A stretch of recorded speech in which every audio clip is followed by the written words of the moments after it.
Kern Government Television. Welcome to this week's Kern County Board of Supervisors meeting. Originating from the County Administrative Center, located at 1115 Truxton Avenue in Bakersfield, California. Grounded in ideas, energy, and innovation, Kern County's vision is to be a driving force for the world's fifth largest economy. And our mission is to exceed expectations of the communities we serve, changing the way they feel about government, those who manage it, and the services it provides. Today's Kern County Board of Supervisors meeting will convene momentarily.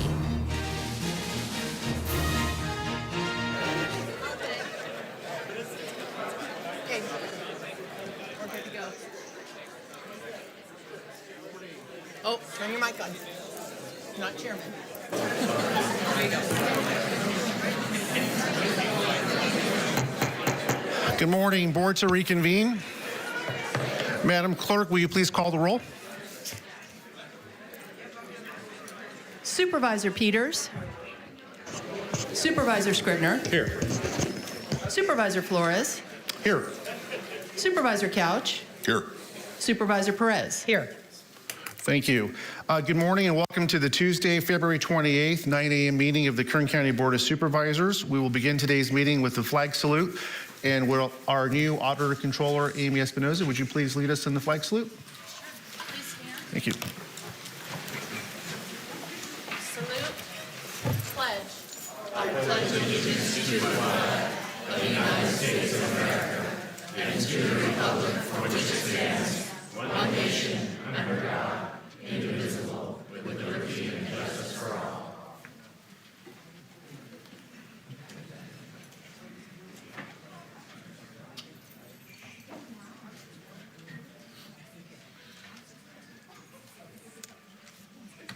Okay, thank you. Please be seated. Okay, at this time we'll have Nick Cullen, our Director of Animal Services, to introduce our Pet of the Week. Look at it. Oh my gosh, he's going quick. Hey, good morning, Nick. Good morning. Introduce our pet. Who do we have today? Chairman Flores, members of the board, I have with me Lady. Lady is she's about a 10-week-old small breed mix. She is available for adoption at the Kern County Animal Shelter tomorrow morning, and she's just the cutest thing in the world. Thank you so much. See you, Lady. That one's gonna go. Okay, at this time we'll begin by considering the consent agenda. Agendas are located at the tables near the doors for anyone wishing to follow along. All items with a CA above the item number are considered to be routine and non-controversial by county staff. Consent items will be considered first and may be approved by one motion.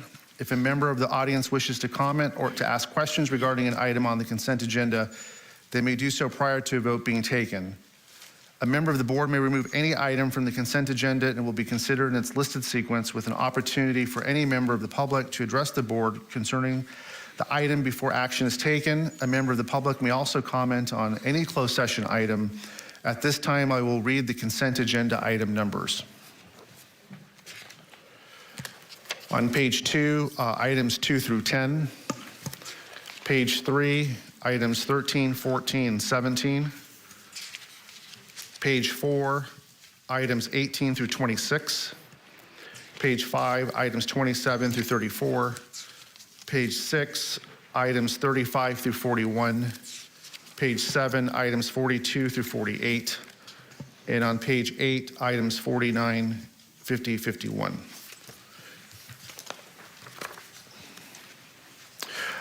Would anyone from the public like to comment or ask questions on any item on the consent agenda? Now's the time.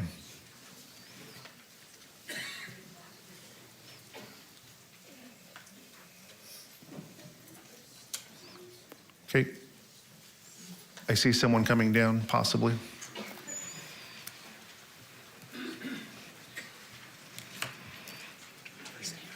Okay. Yeah, please state your name and ask what item you're interested in. Yes, Duetta Riley, and I would like to move everything off consent agenda. I don't know how we got to a place where we got no input. Let's start with nothing's on consent agenda.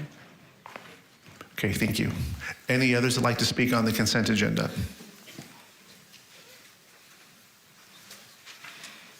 Okay, turn it over to the board to see if anyone would like to discuss or remove an item or adopt. Mr. Chairman, I have some abstentions this morning. My board member, Zach Scribner, will abstain from the following consent agenda items due to a source of income to my spouse. That would be item number 13 and 14. Madam Clerk, please record my abstention on each of these items, even though I will vote on the motion to approve the consent agenda. My vote will only be for those remaining items. Thank you. Okay, thank you, Supervisor Scribner.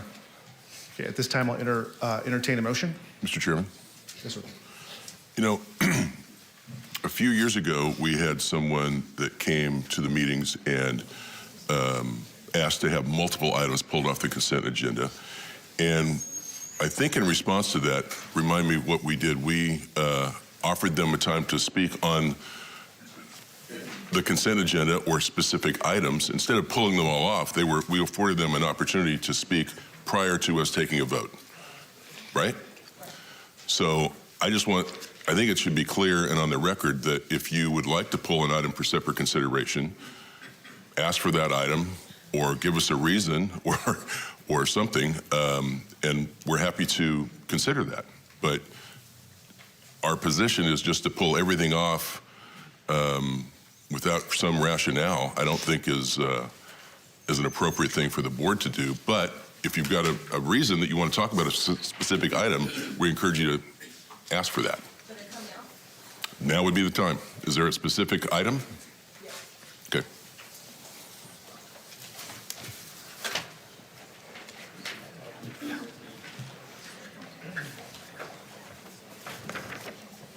Again, Duetta Riley. I don't know exactly what number it was, but it's the helicopter for the Sheriff's Department.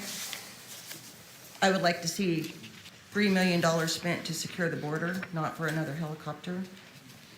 I also saw that we have some items where we're going to have some medical experts. It looks to me like if we have another health scare, we're not doing Agenda 21, Agenda 2030 anymore. So no, I don't want that funded.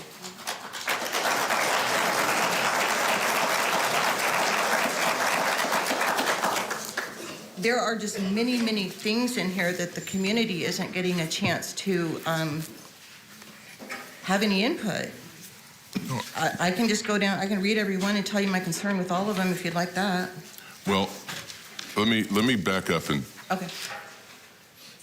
The point is, when we have the consent agenda, as the chairman reads, those are all items that are considered to be routine and non-controversial by county staff. But he reads those off in an effort to notify the public we're about to take action on the consent agenda. If anyone here has something they want to say about any of those items, now's the time to come forward and give your input on those specific. The entire community doesn't get a chance. That would be my point. Do you remember that we were having call-ins during the public comment, and people from homes that are not here today, they could call in and do their 2 minutes and ask a question? Are we still doing that or no? No? Okay. So I'm getting a lot of questions when I'm out and about in the community that people would like me to bring to you. And I would encourage them, and I do, to come here and talk to you themselves. But can we make sure, for my understanding, that Amy's presentation in the Dominion is not on consent agenda? That's correct. That's correct. But I really do have a lot of concerns. The one that really caught my eye was the $3 million, or the helicopter. That's a lot of money, and there's starting to be a lot of questions about, we do one thing and then money floats around to different things than what we originally thought. I don't know how much a helicopter cost, but it's a lot of money. I'm not going to believe they cost as much as it's being proposed. I could be wrong, but it's millions and millions of dollars, and nobody has any input. And it's all over. I've never seen this much of a consent agenda And it's like, because we've raised some issues with you, now you just think you're going to run away with the whole train. You're not. Hey, I would be the first to agree with you if that was the case, but it just is not. It just seems like, I'm just saying that I just don't remember that we've ever had, how many do we have? 55?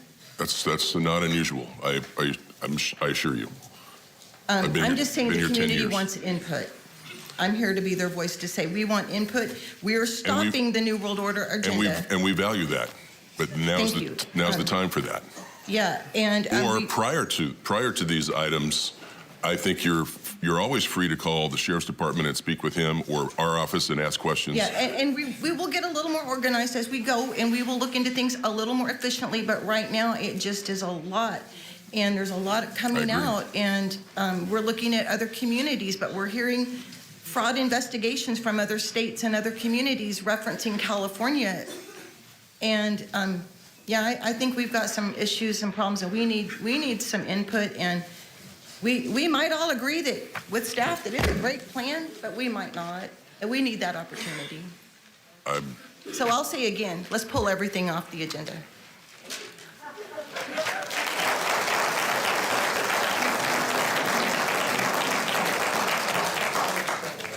Thank you. Any more? Well, actually, at this time, entertain a motion from the board on the consent agenda. Mr. Chairman, I'll make the motion on the consent agenda, but one of the reasons I'm going to do that is if we actually pulled every item off the consent agenda, you all would be here. I don't think we would finish our morning session today or tomorrow or next week. So I understand the sentiment, but if there's not a specific request or a specific concern that I think needs to be addressed by one, at least I'm speaking for myself. I'm trying to be transparent. There's that word. So there you have it. Thank you, That's Supervisor that motion on Couch. consent. Thank you. Thank you. Yeah, and we do have public comment on consent, so that's part of it. I agree, Supervisor Couch. I think that was a good explanation of it. I'll second the motion. Okay, members cast your vote. The motion is approved. All ayes. Okay, moving on to item 1 under resolutions and proclamations. This is to proclaim March 2023 as Social Work Appreciation Month in Kern County, and Supervisor Peters will be making the presentation. Thank you, Chairman Flores. I will make a motion to approve. Thank you. You have a motion? Second. Motion and second. Members cast your vote. Motion is approved. All ayes.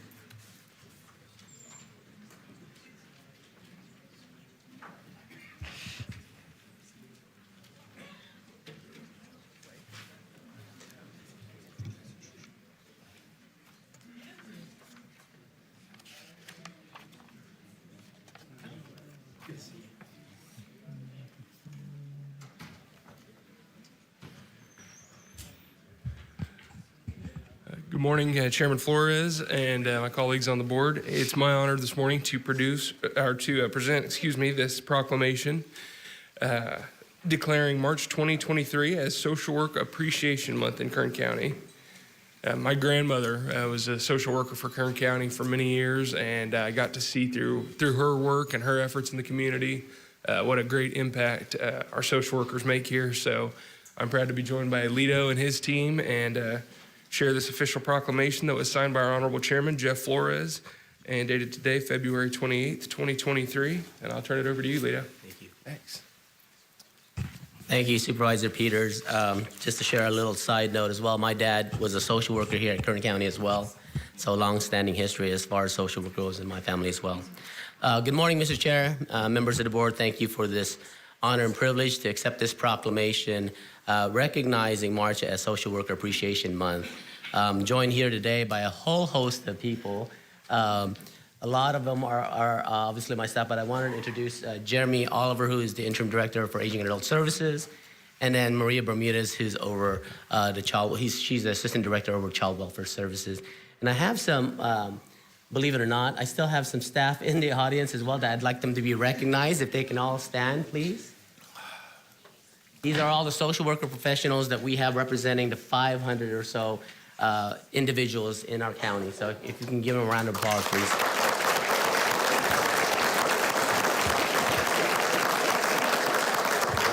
So March is National Social Work Month, and the theme is Social Work Breaks Barriers. This theme resonates every day with what social workers do because they get families, children, and individuals through hard times. That's their core mission. Like I said, there's well over 500 social workers in our county family, all doing this daily, pouring their heart and soul into their jobs, making sure that these individuals, children, and families are safe. I've been your director for Human Services for about 8 months now, and I'm totally in awe of what our social workers do. And just to kind of give you some perspective of what they do, these are just the snippets of some of the roles that they play. They find jobs for individuals in hopes to improve people's circumstances. They help individuals with disabilities and mental health issues. They work with our judges and courts to find safe placements for our kids. They stay with children in the middle of the night at hospitals, making sure that the children receive the medical care. They go out to dangerous situations with and without law enforcement to make sure our children and elderly are safe and protected. They fly across the country to take a child to a grandparent to make sure that family stays as a whole. They work with emancipated foster youth in terms of housing to make sure that they're not homeless. They protect children from being sexually trafficked. They deal with families dealing with poverty, domestic violence, and drug and or alcohol addiction. They protect the elderly and individuals with disabilities from being scammed, abused, or neglected. But most importantly, they care when no one else might. They stand up when no one else will, and they do the best they can each and every day. So for that, I want to thank all the social workers in attendance and those that couldn't be here today. Thank you for the job well done. Thank you.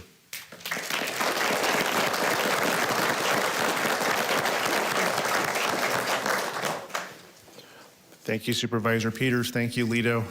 Thank you to all our social workers.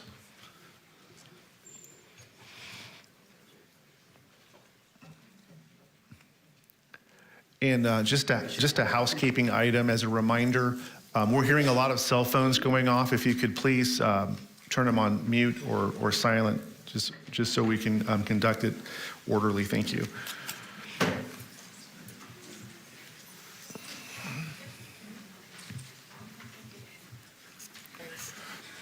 Okay, at this time, we're on item number 11, public presentations. This portion of the meeting is reserved for persons to address the board on any matter not on the agenda, but under the jurisdiction of the board. Board members may respond briefly to statements made or questions posed. They may ask a question for clarification, make a referral to staff for factual information, or request staff to report back to the board at a later meeting. Also, the board may take action to direct staff to place a matter of business on a future agenda. Speakers are limited to 2 minutes. Please state and spell your name before making your presentation. And if anyone's here to speak on the auditor election item, that will be after public presentations. This is for anything not on the agenda.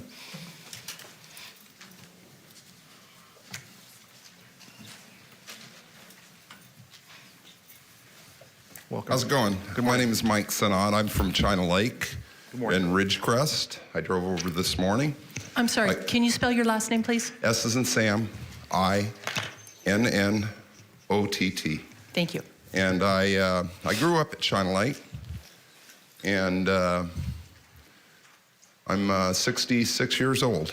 Saw Kennedy when he visited, and 6 months later he was assassinated. That caused me to have a inquisitive mind, curious about the world at 7 years old, and I've been inquisitive ever since. I'm going to be really fast, but I'm going to scare you. You're all probably wondering what's happening in our world today. I have a little background in political science, and I've learned a lot in my life about ideologies. This is not a Democrat or Republican issue. This is an ideological challenge for our nation. And I'm going to use some words that'll upset some people. But what I see happening on a global level from an ideological standpoint, I'm going to call global fascist Nazism. It has all the characteristics of fascism.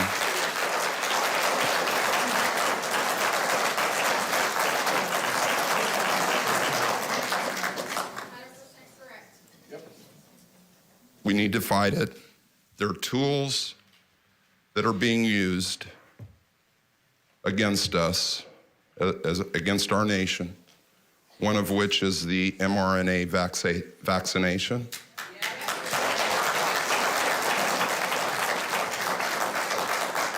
And one is the Dominion voting machines.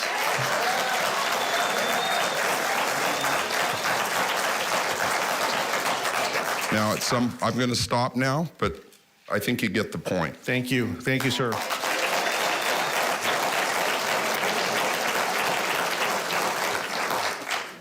Next speaker, welcome. Good morning. My name is Ralph Robles. I am a veteran, and I'm here to speak about Dominion machines. So for that item, we're going to hear that item shortly. You can come speak to that item, okay? This is for anything other than that item. Other than that item? Yeah. Thank you. Thank you. Thank you, sir.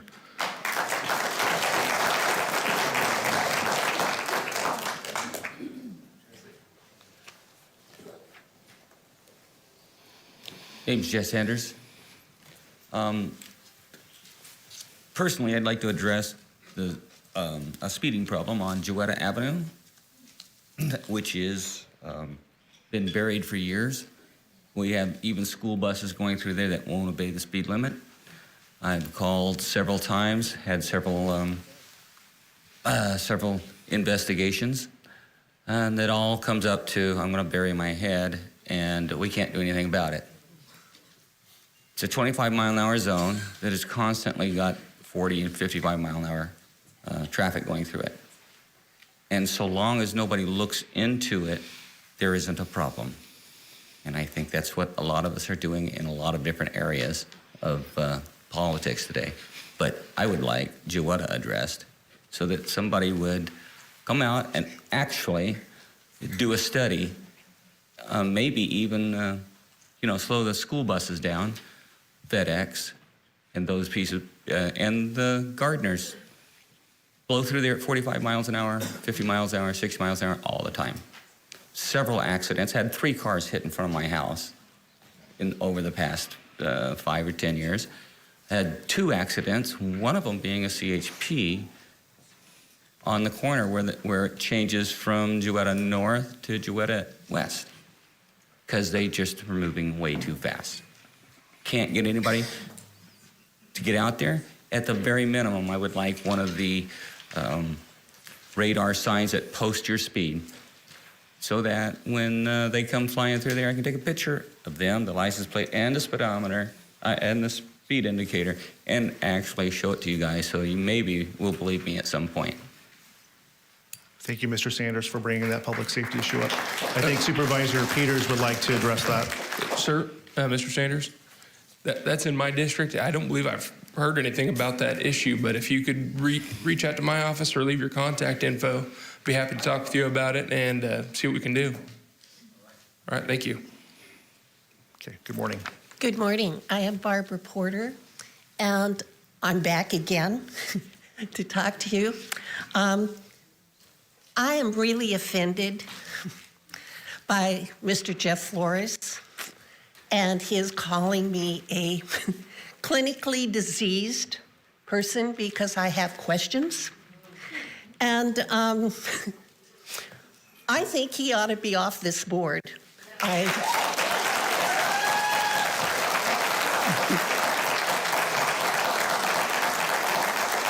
do appreciate being able to speak before you today, but I'm tired of being called names when I just have questions. And I think you need to go, sir. Okay, thank you. Well, thank you, Ms. Porter. I did not call you a name, but next speaker. Next speaker. Next speaker. Next speaker. Good morning, everyone. I'm a familiar face, right? My name is Sandy Moreno. I'm an in-home support services caregiver in California City. I'm here with my brothers and sisters from UDW. We're here because we want to tell the public how the Board of Supervisors has been treating providers in this county for the past few years. Our contract negotiations began about 7 years ago, and we were just asking for a just wage increase and benefits for IHSS providers. As you may or may not know, we take care of elderly people and people with disabilities inside their homes. So far, the board has paid $700,000 in fine using taxpayer money, for not bargaining in good faith. What does that tell you?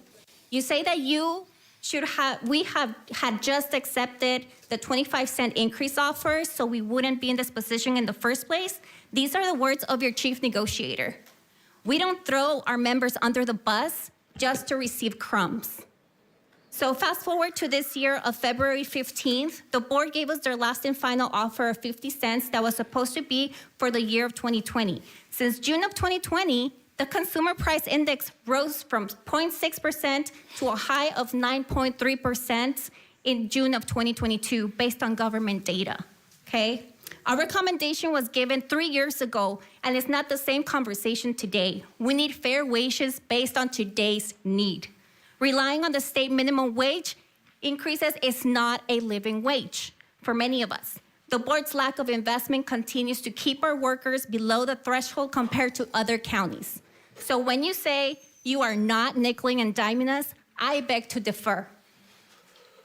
This county manages about $3.5 billion per year, so an increase in our salaries won't make a significant impact to your budget. Instead, it would boost economic spending and Ms. growth. Moreno, can you bring your comments to a close, please? So today, as you can see, we're in mourning. So if all the UDW providers and everyone that supports us, please stand up. Light your candles because we are in mourning today for your offer of 50 cents. Thank you. Thank you. Okay, next speaker, please. Good morning, everybody on the board. Good morning. So my name is Vera Gooden, and I just wanted to say a few things. I kind of agree with the first lady that came up talking about the $3 billion for helicopters and trains and stuff, and we're down here taking care of people that are our ancestors, not just because you sit on the board, they're part of y'all too, and y'all can't do it, so we do it, and we make sure they're well taken care of. We first essentials, the ambulance, police, they talk to us. They don't come and talk to y'all because y'all up here working. So we asking for that raise. We need it. Y'all need to respect us and give it to us. And now we still in silence. And thank all my supporters that's standing up. We got to stand together. Y'all got to look at some situations differently. Don't come here and talk about, oh, we give you 10 cents, so you need to take that. He's up there talking about he wants some support for his wife. We can't even get no support for ourselves. We got to be on food stamps. And if you're $1 over the situation of trying to go get some food stamps, you ain't getting nothing. You make $1 too much. So you can't buy no food because your rent is $1,400. And we ain't making all this money because taxes is taken down and everything else is taken down, so we still struggling. And we're trying to keep the elderly peoples, what is a part of everybody in this room. You came from somebody. So we gotta respect them. Because if it wasn't for them, we would not be here. How about that?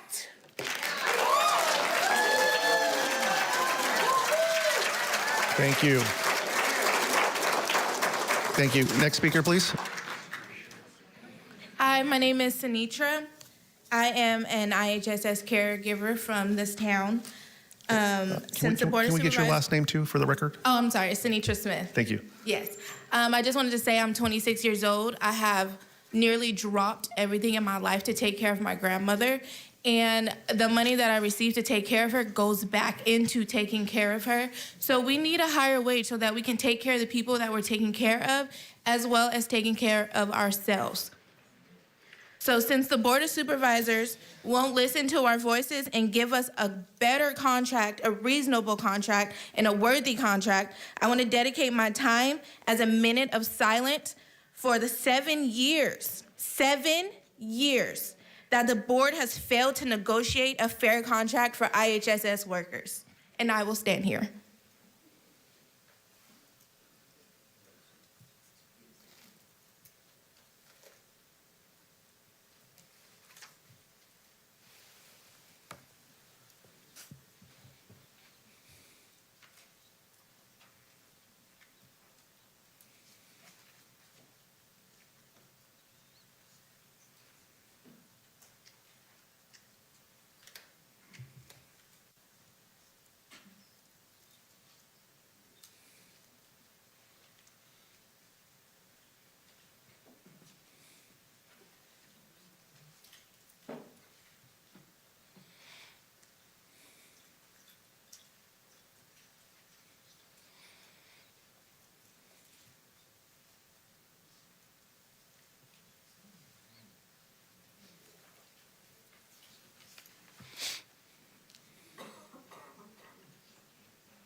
Okay, thank you. Next speaker.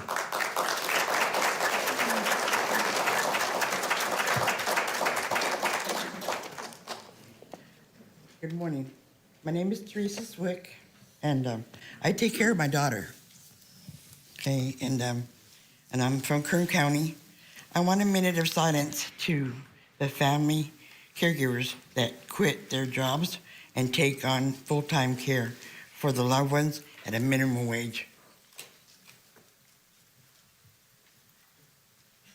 We need a bigger amount of money so we can take care of not only our loved ones, but the elderly as well. And you're all gonna get older, and you're gonna have to have somebody take care of you too.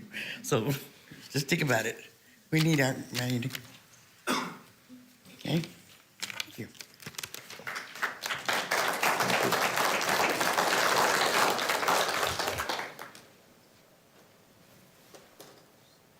Hi, good morning. My name is Laura Flores, and I'm a caregiver from EHSS for 1 year. I'm a 53. I cutting hair for 37 years. I'm a barber, but now it's time to take care of my parents. And I'm gonna go give a minute to silence for this county last final 50 cents over the next 2 years, despite inflation.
Thank you. Thank you, Ms. Flores.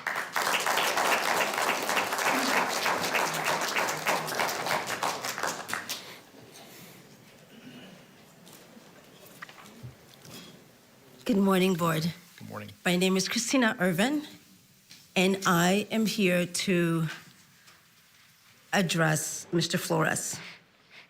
When you got on the airwaves and said those despicable words and called us clinically deranged, you, by extension, were calling me clinically deranged because I worked that election and I saw the malfeasance and the shenanigans that took place in that election. And for you to pretend to represent us and then go on the airwaves and speak about us in such a manner, I think is absolutely deplorable.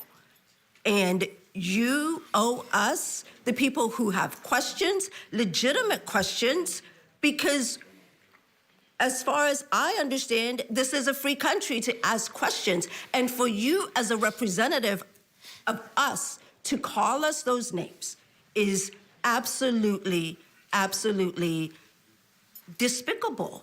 And I am absolutely appalled that you would do that and then want our vote.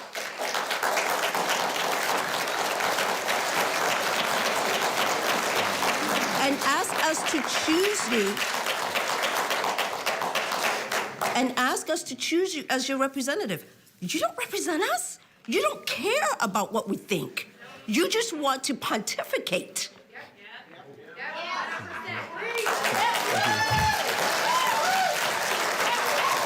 Thank you, Ms. Irvin. Next speaker. Good. Thank you. Good morning, everybody.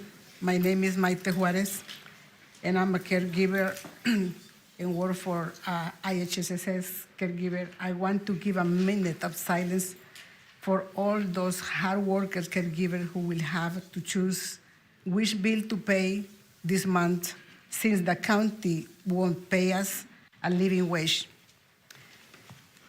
Blessed are those who are hungry and thirsty for justice, for they will shall be satisfied.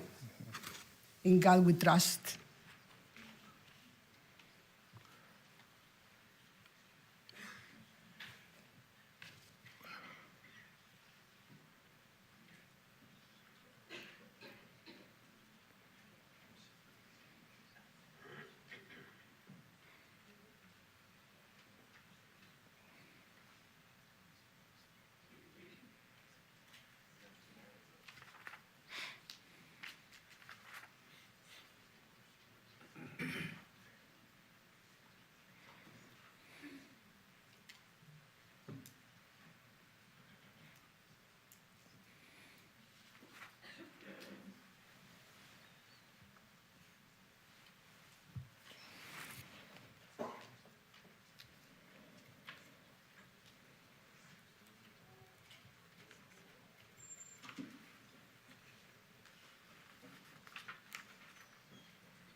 Thank you, Ms. Juarez. Next speaker.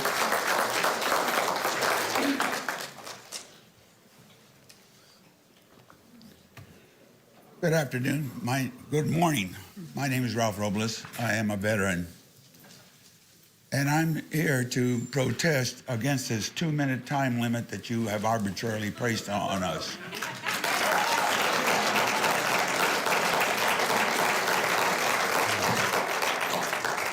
Ms. Perez, at one of your meetings, you told one of our speakers that you had not seen any evidence of any problems with the elections. I think that maybe that's because you will not allow us to present that evidence. Your obtuseness, Mr. Flores, denies us the right to have our First Amendment, which is the right to speak, I demand that you give us adequate time to present the evidence that Ms. Perez has not allowed us to present. I remember that the meeting that got boisterous was because you denied one of our speakers the very evidence he said he had to present. Yes. Where is our First Amendment, sir? You're using it right now, sir. Continue. All right. You want me to continue? Fine. Yes, If you will recall, I gave you a set of questions that I have not seen an answer to. How many ballots were sent out to invalid addresses? How many ballots were harvested? How many ballots were sent to addresses with an unusually large number of voters? How many ballots were counted from nursing/assisted living facilities? How many names were purged from the voters? While we're at it, nobody answered me about the 193 dead voters that were on the rolls.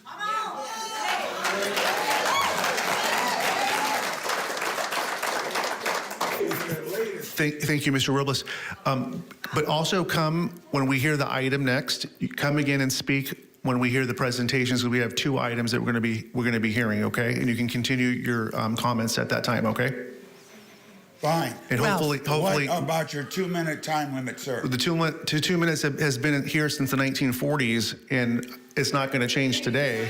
An injustice forever is still an injustice, sir. Okay, but you're 30. If you will not let us give us Sir, the adequate time to present the evidence, Sir, I love to hear your comments. I welcome your comments. We appreciate your comments. Are you going to silence my voice, We appreciate sir? your comments, and we're going to appreciate them further when we get to the item. But we do have a meeting to conduct, and there's still other speakers that are come forward. Does this mean that you will let us speak? You'll be speaking shortly, if you want to come up. Yeah, thank you. Thank you.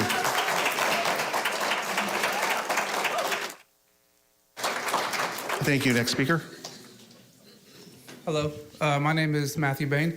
I wasn't going to speak on this issue, but since you gave us time to speak on general issues, I just wanted to address the issue of biological boys and men going into women's restrooms. I think for public restrooms, I just wanted to emphasize that you guys would be overseers of that and protect our women and protect our children. Thank you.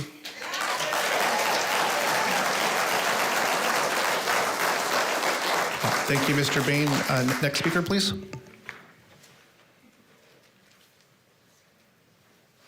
Good morning, Supervisors. My name's Jeffrey Taylor from Bakersfield. I have to leave, so I hope you would give me a couple minutes to talk about Dominion because I can't stay any longer. Are any of you on the Board of Supervisors familiar with Antrim County in northern Michigan? Somewhat. So in Antrim County, northern Michigan, that's a small county. It has approximately 22,500 votes that were counted in the 2020 presidential election. That county is 65% Republican, and they use Dominion. When the votes were counted, it turned out that Joe Biden got slightly over 16,000 votes, and Donald Trump got 6. And the people in Antrim County said that couldn't have happened here. And immediately after the election, they did a recount, and they found that the Dominion machines that they were using changed 10,000 votes. It was actually Donald Trump that got 16,000 votes, and Joe Biden got 6,000 votes. That was the only place in the United States where we actually got to examine the Dominion machines, because by Thanksgiving, the Democratic National Committee with their attorneys, Dominion voting systems, were preventing it all over the country from anybody examining any Dominion voting machine. In addition to changing the votes there, they found that there was a modem in the machine that could communicate with a satellite. And this actually happened there. The mainstream media threw it aside, did nothing with it, and they called people who wanted to talk about it a lunatic. And So that is the only place in the United States where we actually got to examine the machines. So if we are going to continue to use Dominion machines in this county, before we do anything further, those machines need to be examined. They need to be taken apart and examined. They need to be taken apart and examined by an independent person, not any different Dominion. Okay, thank you, Mr. Taylor. And I would like you to get our county sheriff, Donnie Youngblood, to lead that investigation because they need to be examined. And I thank you very much for allowing me to speak and thank you so much for your help. Thank you, since you're not going to be here. Thank you. I can't. Okay, yeah, thank you. Thank you for letting me talk. Sure.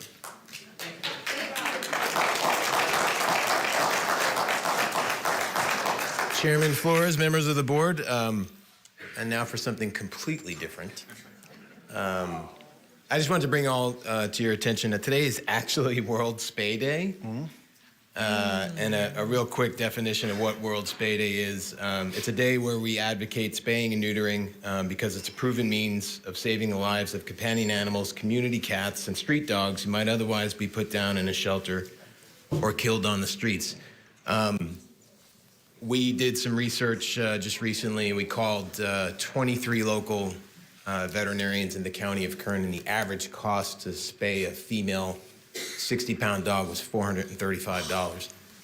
It's tough to come by if you're struggling to make ends meet. So, thanks to the funding that's been appropriated by this board, we're able to participate in World Spay Day today. And as we speak, about 60 county staff, veterinarians, and volunteers from all across this county are providing for the spay and neuter of about 130 community pets at the Kern County Animal Shelter. So I wanted you all to... That's good news. Wanted you all to be aware that, those dollars are being spent wisely, and we're going to prevent the offspring of quite a few animals today. Thank you. Thank you, Nick. Good work on the animal welfare front. Appreciate that.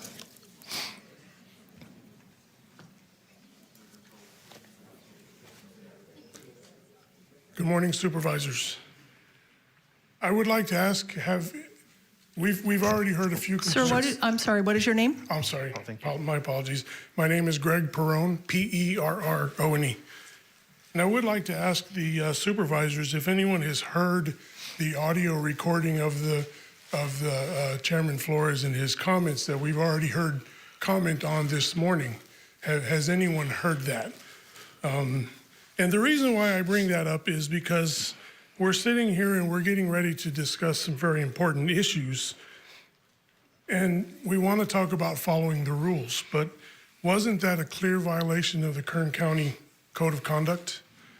Part of which reads verbal conduct such as disparaging remarks, jokes, innuendos, threatening, heckling, to name just a few. I don't have but 2 minutes to list that whole section out. But isn't that a violation of the Code of Conduct? And if any other county employee did that, what would happen to them? So I'm asking the board to consider that. And secondly, in light of those statements, and I trust and I hope that you've listened to those, but in light of those statements, I would also ask the board to consider Rule 17B of your proceedings and disqualify Chairman Flores from hearing and voting on the upcoming issue because he clearly stated his bias in public and doubled down and tripled down in these very chambers. So I would ask that the board consider that as well before we take on the issue of voting for the Dominion contract. Thank you for your time. Thank you.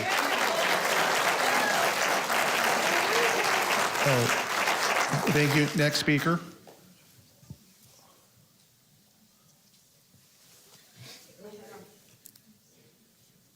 Hello. Morning. My name is Ray Publican, R-A-E-P-U-B-L-I-C-A-N. I wasn't even going to address Mr. Flores, but so many people have been complaining about your behavior. Where I come from, one would give an apology. That's simple. That would be the right thing to do instead of not apologizing. Secondly,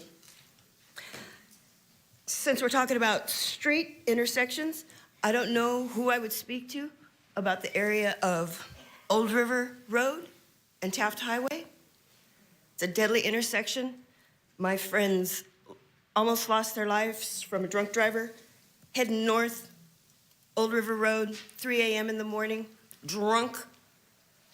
She blew the stop sign, 90 miles an hour, didn't brake, went through the power pole, chain link fence, to the front of the house where her Mercedes snowplowed the family in their bedroom, in their bed asleep, through the house, up to the ceiling, and the brick wall at the back of the house is what stopped her. Before her car burst into flames, her dog died, and my friend's baby has not stopped crying since September 12th last year. Has not stopped crying because of his injuries. The case is ongoing, but this driver has a prior drunk driving case that was 2 months before this. And I don't know if the judge is going to know that she had a prior that should affect his sentencing, her sentencing, but I don't see anybody doing anything about it, checking out the location. If you were to see it, I know your heart would break. You wouldn't believe it. The house is still standing, but it's uninhabitable. It was destroyed. Okay, thank you, Ms. Publican. Mr. Chairman, Ms. Publican, could you give your contact information to Mr. Alsop? Ryan, would you raise your hand? Could you give your contact information to him, and we'll make sure that someone contacts you with information on any analysis of that intersection that you're referring to. Bless you. And thank you. Bless you.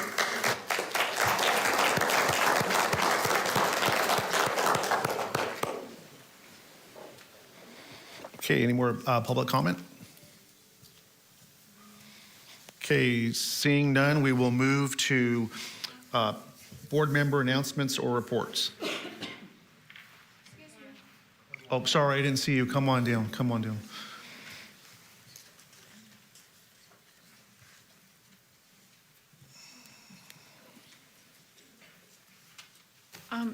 Before I start, boy, this is going to be a bit of a scramble here because I was going to come to speak, and Ma'am, could you pull the microphone down a little and give us your name for the record? Linda Ramirez.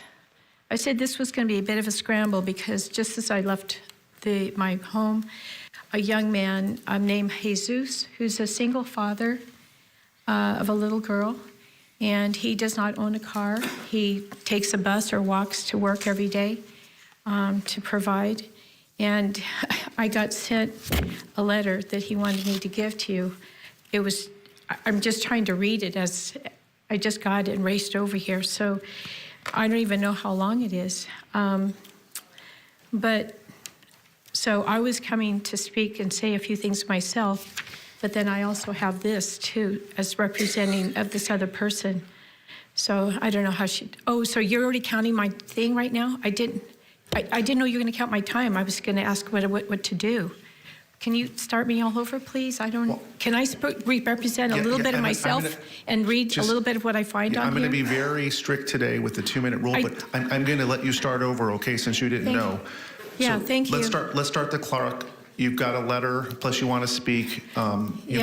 Let's start your 2 minutes. And I can't barely read it. The printout is so bad, so I'm going to Kathy, do can we restart the clock? I'm going to do my best to see what the printout. Okay, and if not, just give it to staff. And I'll skim through it, Give it to staff, and we can, as chairman, I can take a look at it, okay? Okay. So I'll see what I can read here. But it starts with, my fellow Americans, I stand before you to let you know that our democracy has been hijacked, not by foreign entities or terrorists from radical beliefs, but by our internal divisions. The vote is the will of the people, and sadly, the will of the people has not been respected through computer manipulation and other means of deception of our democracy. Our democracy has been tainted. I'm gonna, okay, so it looks like he's got a lot. I'm gonna just,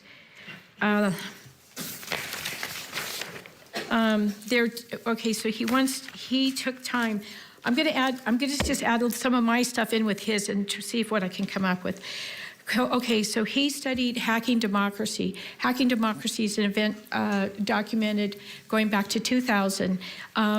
So you guys have had 20 years to learn about the inadequacies of our system. I understand that Leticia Perez had made a comment after a meeting the last time we were here that it was like a hoopla, that possibly the guy was just being paid for. And it felt very condescending, again, about hearing this kind of remarks, because I looked up a little bit about your past. I saw that you're an attorney, and I thought, for goodness sakes, if all of us laymen has known about this, I knew about hacking democracy over 10 years ago, the document of Diebold getting caught red-handed. Their system was designed to be compromised, and you don't know this? I mean, if you're an attorney, I'm just a layman, so is he. We're able to find this information, and you said you haven't seen anything in 10 years, and this has been around 20 years nearly. So this is a little bit confusing for all of us. Yeah, sure. Something to that effect, if I have mistaken you. So going back to the end, I'll just finish up by his last Thank you, Ms. Ramirez. conclusions. My fellow Americans, we stand. Thank you, Ms. Ramirez. Sorry. I gave you some additional time, so at this time, let Supervisor Perez speak. Ms. Perez. Can I just read the conclusion of his? I Well, missed all the you're out of time now, and I gave you additional time. So, Ms. Perez, would you please? Thank you so much. Ms. Ramirez, thank you for the criticism that you just offered me right now. I did not realize that, nor did I intend to make anyone feel that way. And I hadn't heard that before, so that was quite surprising, and I appreciate it, and I am sorry. I did not mean to make anyone feel demeaned.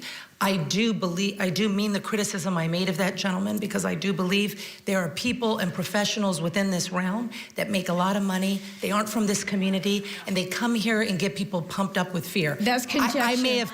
That's conjecture. Guys. That's not honorable. This is not okay. It's Please, not please, okay. Supervisor It's not Perez okay. has the floor at the moment. Guys, this is not normal behavior, okay? And Kern County is better than this. I know it.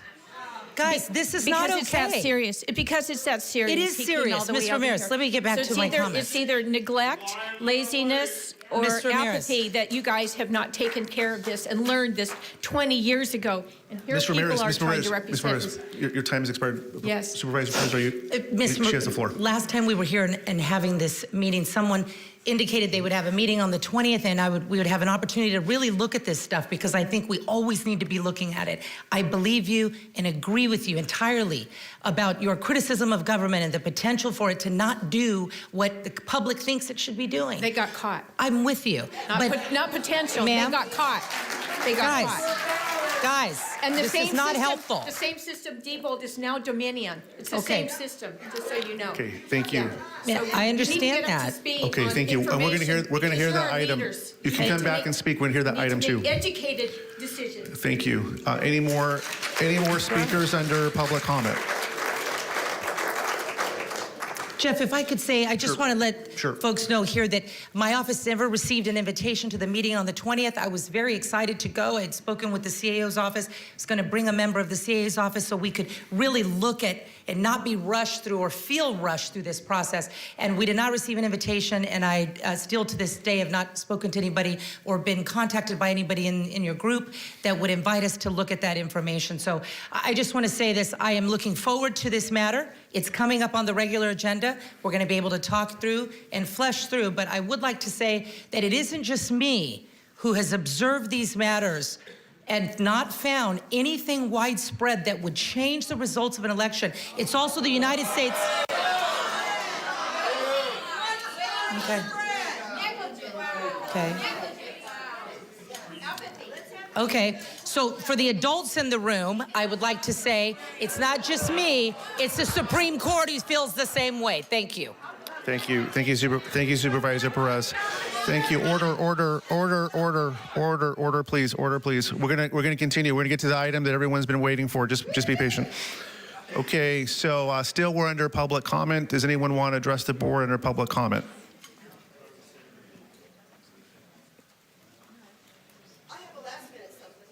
Yeah, wait. Well, you already spoke, but she hasn't spoken yet. But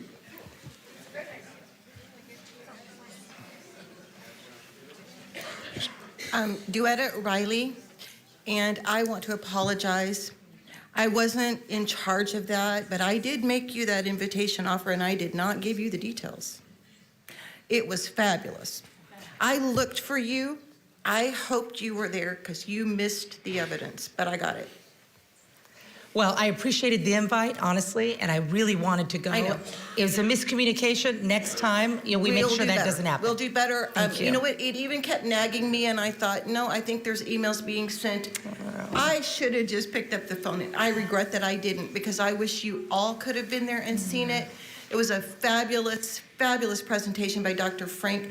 He wanted to be here again today to give you his 2 minutes summation, which is hard. But I'm going to tell you, the evidence is overwhelming. It shows, and we're going to get into this with the Dominion part of the meeting, but it shows an irregularity, and it's statewide. It goes up, and it's a chart. It's a graph. It's not possible. It's just not. The machines are a problem. But one thing I will point out that he did say, the entire board, the entire staff, this can happen and they would not even know it. He's a genius. He's coming back.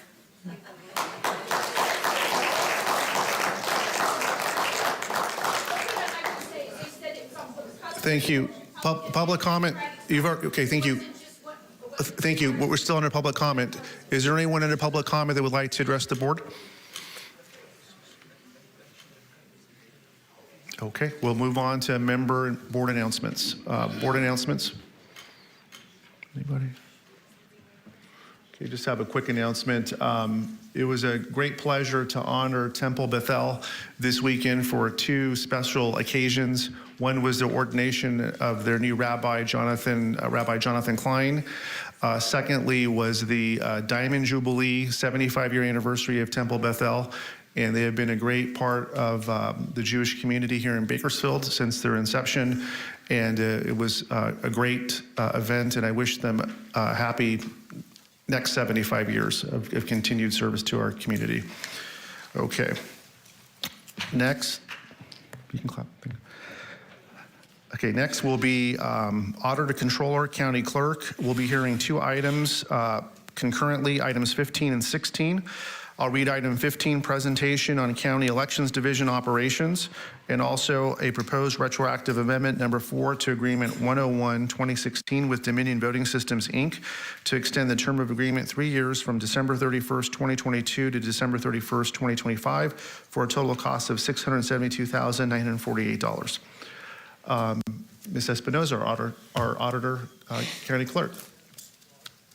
You will be making the presentation. Thank you and welcome. Thank you.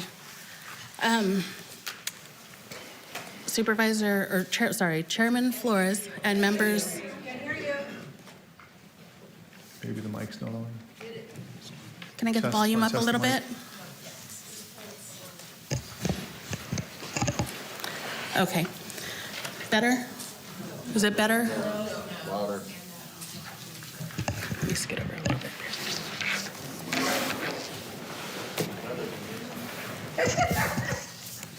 Okay, I think this is as close as I can get.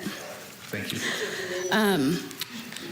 Chairman Flores, members of the board, before jumping in, I would like to reintroduce myself not only to those present, but to all of my neighbors in Kern County. My name is Amy Espinoza, and I was elected in the June 2022 primary election to serve as Kern County's Auditor, Controller, County Clerk, and Registrar of Voters. My term began at noon on January 2nd, 2023, and as of today, I have been in office 58 days.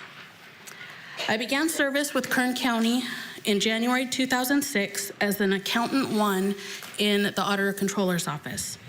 As an employee of the Auditor Controller, County Clerk, and Registrar of Voters, I was required to work as a poll worker, then later as a field representative on Election Day. This fell under my other duties as assigned. Even when I went to work for the County Administrative Office, I continued to volunteer as a field representative to assist the Elections Division on election days when I was available. While these assignments in no way made me an expert in all things elections, they did make me very familiar with how an election day functions. The purpose of my presentation this morning is twofold. First, I want to educate the voters of Kern County in some areas that may be misunderstood or confusing. Second, I am proposing to extend the county's agreement with our current voting system vendor. System security and justification for my request will be the final portion of today's presentation. I will begin by reviewing what we as public officials here in Kern County have control over and what we do not have control over. Please do not interrupt. So this first slide here lists issues presented on the left.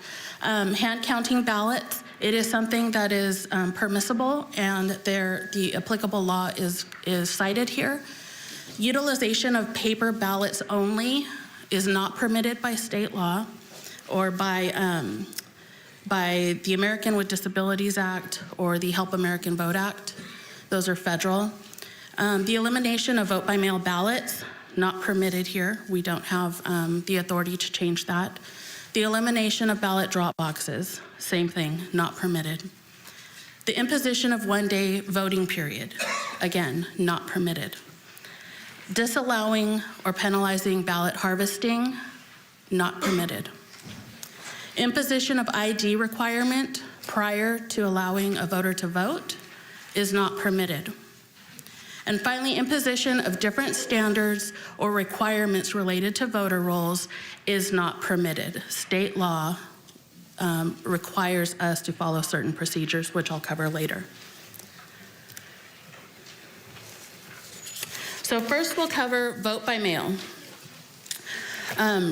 We've seen increases in voter participation and access to elections, which later in my presentation I have some data to share with you on that increase in participation.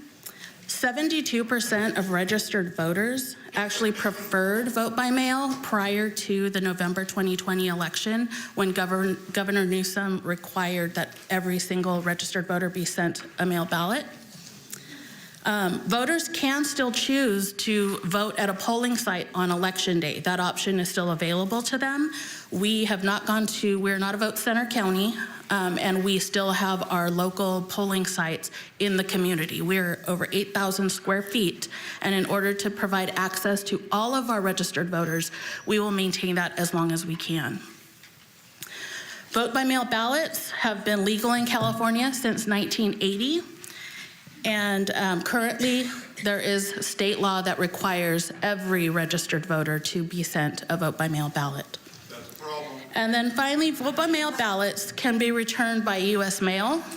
They can be dropped off in an official ballot box, which we'll cover in a moment, or in person at any voting location on election day, as well as our downtown office. So a few things to remember about vote by mail. Vote by mail ballots are never forwarded. All official election mail. Please let her speak. All official election mail is returned to the registrar of voters' office and is then processed for cancellation or address updates. Election officers who work as poll workers on election day are hired and trained to run the polling locations. The workers will have the voter utilize a provisional ballot if there is any doubt about a voter's identity or status. They are instructed to let our office, the registrar of voters' office, staff handle any issues that arise. And then voters can always call the elections office with any concerns that they may have. Even on election day, we have a phone bank that is live that day, and it's taking questions, and anything that is critical is sent over to either myself, our division chief, my assistant registrar, and is handled by executive staff.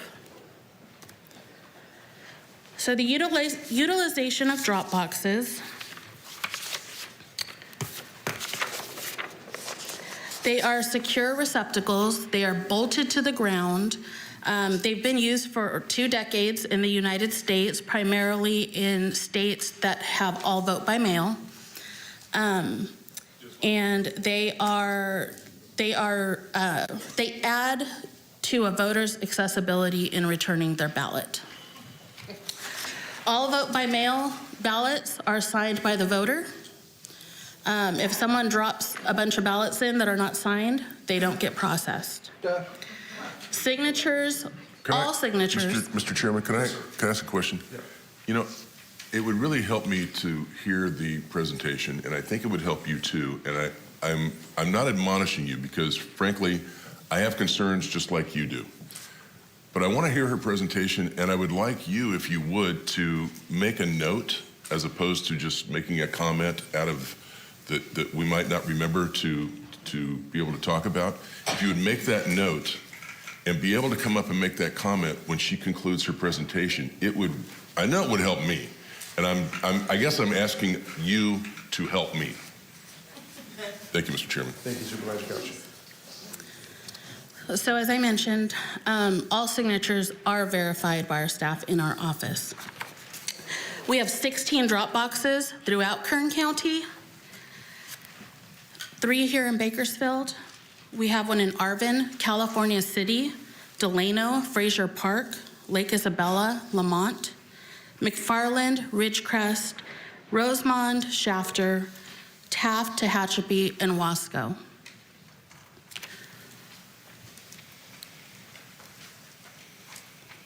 I want to point out that with these drop boxes, they were not arbitrarily placed. The Secretary of State has created regulations on where they can be, where they should be put. And we do have security measures. We have to provide the Secretary of State with all of our chain of custody paperwork, along with our processes and procedures relating to the emptying of these drop boxes. And we do have to do it on a specific time frame, so many days before the election, and then it actually increases as we get closer to the election. We also use labeling and tamper seals so that if someone goes out, it is evident if someone was tampering with a drop box. And then also they are only opened by qualified elections officials who have been trained on how to prepare the chain of custody form, how to remove the ballots, how to lock up the transportation bag to get it back to our office. And once it's back in our office, someone else is checking that chain of custody form to confirm all of the information that was placed on it, including the numbers on the labels and the tamper seals. So here's a picture of our official ballot drop boxes, and I do want to remind everyone that corruption of the voting process is prohibited by California law. So tampering with. Please let her give the presentation. We're not interrupting you when you speak. Please, I'm asking, please continue. So tampering with these ballot drop boxes would qualify as trying to corrupt the voting process. What did you say right before that? Yeah. Something about ballot boxes that caused the reaction. What did you, or possibly caused the reaction? What was your comment right before that? I don't remember. Corruption of the voting process is prohibited by California state law.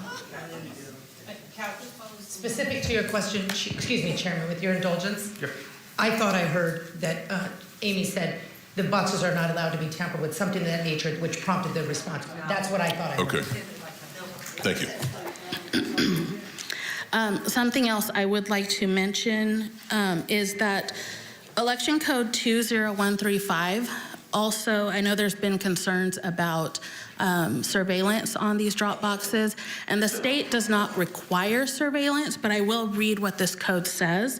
As I mentioned, Election Code 20135E. If feasible, drop boxes shall be monitored by a video security surveillance system or an internal camera that can capture digital images and/or video. I do want to let everyone know that I am going to be working with General Services to review all of our drop boxes in the county and to see if it is feasible to get, maybe to add on an additional camera onto existing systems, or how we can get some surveillance on those, again, where feasible. Can I interrupt there for a second? Sure. If it's not feasible in the location that you currently have it located, can you move it to a location where it would be feasible? We can look at that for sure. I do want to mention that all of our boxes are placed at government agencies, government offices. Most of them are libraries throughout the county. We have 2 at Kern County Superior Court locations. We have 1 at a Department of Human Services site, and we have 1 at the Public Works Road Yard. And so those are areas that I think, again, being the county family, we can work together to see how we can get some surveillance on those drop boxes.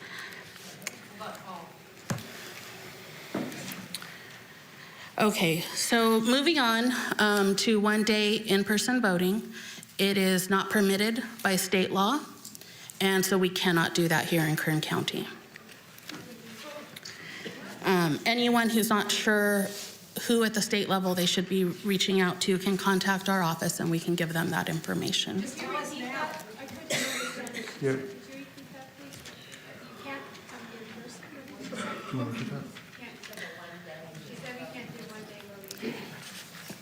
So as the slide says, due to current state law, we cannot legally do this in Kern County, one-day voting. For further information, please contact your legislature directly. The Kern County Registrar of Voters Office can provide contact information to reach your representatives. Excuse me, let me interrupt you for a second. Sorry for the interruption. Rather than comment and question during the real-time presentation, if you could hold your questions for the public comment period, we can have a more productive discussion.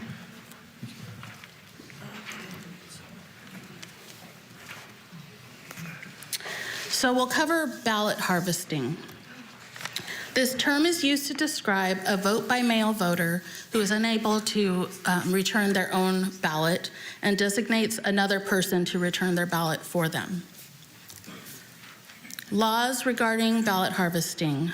A designated person shall confirm that the voter has signed their vote-by-mail envelope. And then there's also a section that they need to fill out, sign, and date that they are authorized to return that.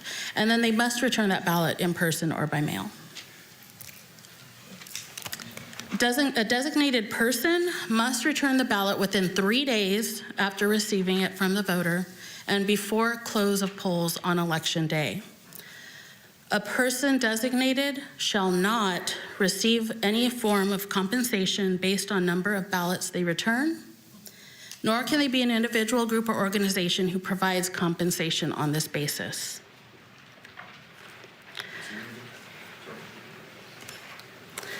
They cannot be an individual, group, or organization who provides compensation on this basis, meaning the number of ballots returned.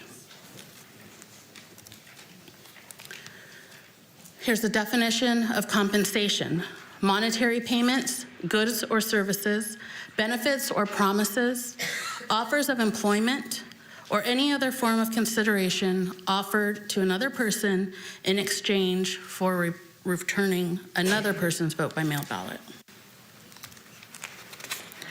Punishment for violating these laws: a person who is in charge of a vote-by-mail ballot and knowingly engages in criminal acts will be charged and prosecuted to the fullest extent of the law. Charges can include fraud, bribery, intimidation, and tampering. Next, I'm going to go into a high level of election security, and this is, it's more speaking to the physical security surrounding ballots as they're going out to poll sites and as they're being returned. Security on our voting system will be covered later in the presentation. So our security measures All of our processing involving ballots, we do have 24/7 surveillance in cameras, I should say, cameras in our elections office, anywhere that ballots are handled. All processes require two-person integrity, which means that ballots cannot be alone with one person. Whenever someone is handling a ballot, it requires two people. If someone goes to our vote-by-mail room when ballots are in there, it requires two people. Going into the count room, it requires two people during an active election. And then also the evening of election night, the Kern County Sheriff's Office provides support by providing additional security for ballot chain custody. They join us at our collection center here in the elections office and just, again, help us to maintain that ballot integrity. Security at our polling locations. All of our locations and election officers are chosen and assigned by the Registrar of Voters office. Election officers work together on election day to confirm that all of the ballots that have been assigned to their precinct are accounted for at the end of the night prior to bringing those ballots back in for delivery here at the Registrar's office. All ICX machines, which are ballot marking devices, and e-poll books, which are electronic rosters, are secured with tamper-evident seals, which are tracked with serial numbers and passwords.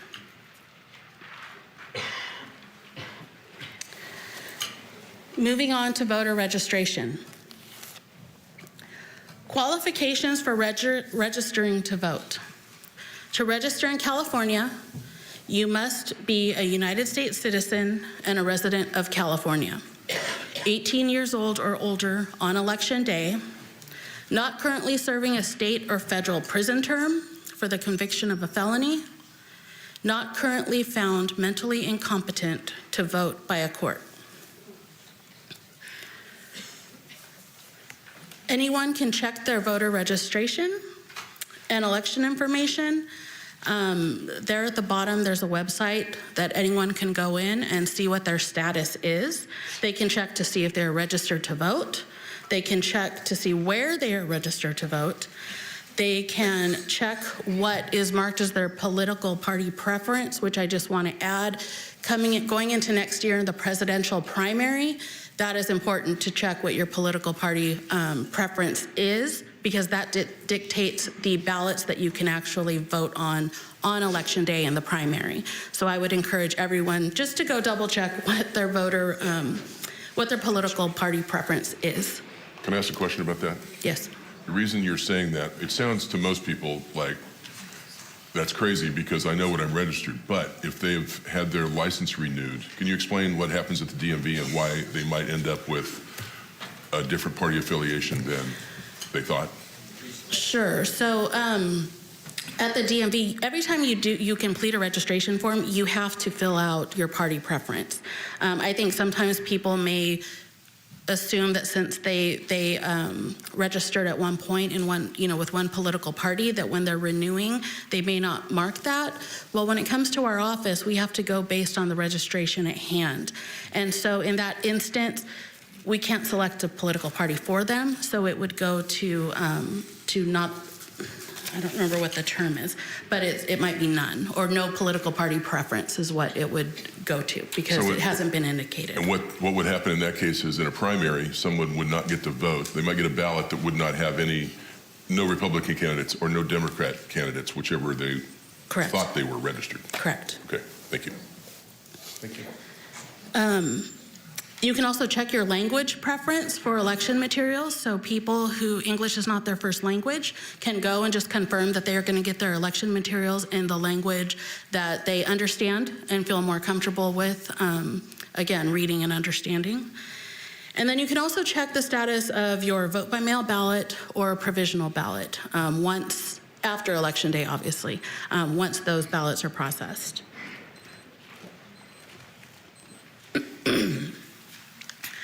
So here are some reasons for canceling a voter registration.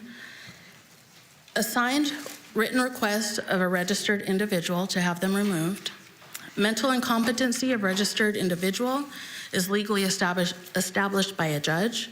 If there's proof of a felony conviction, a certified copy of judgment directing cancellation upon death of person registered, pre-election, I do want to mention that I did, we're not the only county who is the registrar is coming before their boards with information.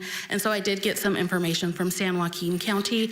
And this is one item that they actually do that we don't do here, but we are going to look into it and the legalities of it. But pre-election residency card is returned. And we'll touch on that on another slide as well. But again, we don't do that here in Kern County, but it is something that I would like to look at. An official confirmation that a voter has registered in another state, or upon receipt of proof that someone is otherwise ineligible.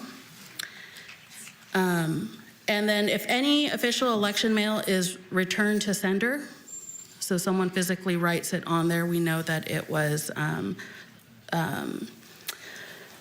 it didn't get to the person that it needed to. We still send out another card to make sure that, we don't have two parties in one household and someone's sending back their co-inhabitants' ballot. So we do have other security measures in place to make sure that we're not just removing people arbitrarily. Agencies that update our office: the California Department of Rehabilitation, our County Health Department, Department of Motor Vehicles, Department of Social Services, our Department of Human Services here, the Franchise Tax Board, the Superior Court of each county, the National Change of Address Database, and our VoteCal statewide database.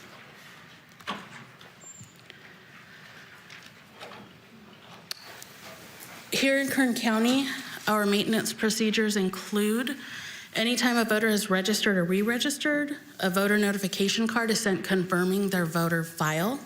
So if we receive something through the DMV or any of these other avenues, we do send something out to confirm, to let the voter know you have been re-registered. So in case they did not do that, then they can contact our office and we can get it cleared up.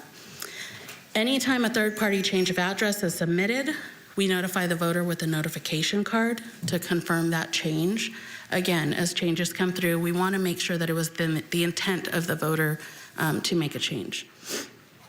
This next item, the third bullet point, the 90 days before every primary election, our office sends out a notification card.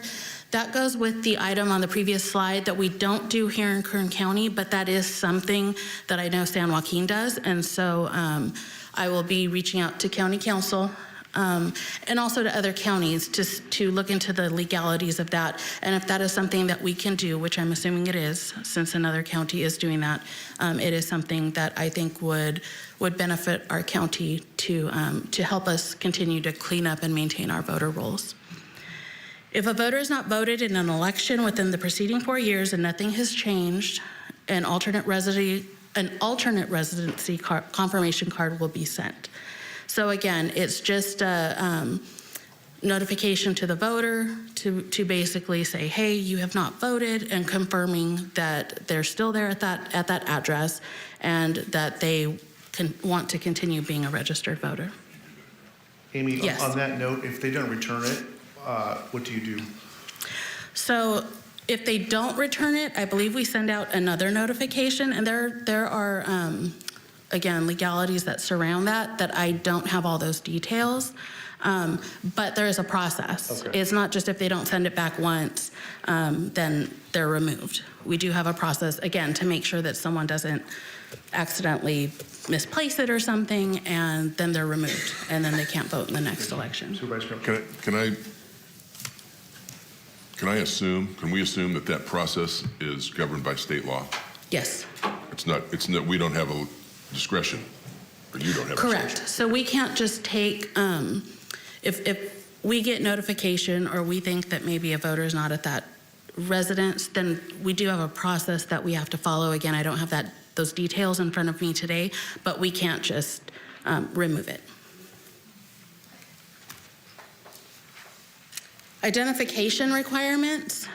Every applicant must sign under penalty of perjury that they meet all requirements to be a registered voter. Falsifying information is a felony. Voter registration records are validated against the Department of Motor Vehicles and Social Security Administration. And if an applicant cannot be validated, they must show identification at the polls the first time they vote, as required by state and federal law. Can I ask a question about that? I have a little bit of experience with this. If you're presented with evidence that someone has falsified a voter registration document,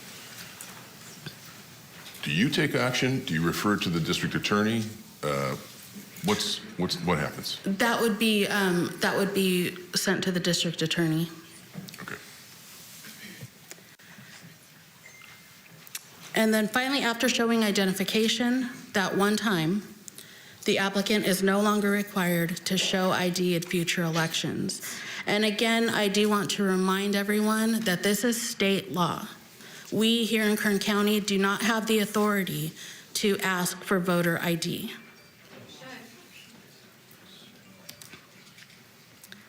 For voters who receive more than one ballot, first of all, voting twice constitutes a felony. And there are instances where someone maybe gets sent 2 ballots. I've seen on the DMV, if someone who maybe is named Raymond, they register as Ray, and it's somehow not caught in all of our checks and balances, they may get sent 2 ballots. The Secretary of State is constantly reviewing the voter rolls and notifying counties, hey, we see 2 similar names at an address. Can you please look at it to make sure that it's not the same person? But they're constantly reviewing that as well, and we are going in, and where we see something like that, we end up merging the voter files so that there's only one. Also, a voter, as they are signing their vote by mail ballot or the roster, they are declaring under penalty of perjury that by signing that they reside within the voting precinct that they are voting in, that they are the person whose name and address appears on the envelope, and that they have not applied or intend to apply for a vote by mail ballot in any other jurisdiction for that election. And voters are only allowed to vote once. They're only voting 1 ballot. My office will only count the first ballot received. If we receive 2 ballots from the same voter, only the first one is received, and we take that voter and we do notify the district attorney that someone has tried to vote twice.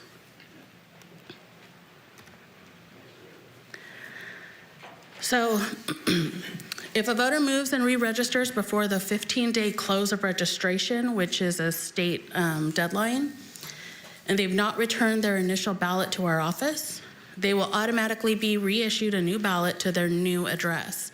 Now, when that comes in, if they have a ballot with their old address and our voter registration files have already been updated, that ballot will not be counted because it does not match the information that we have on file. Regardless of whether or not the signature is the same, the address has to match as well.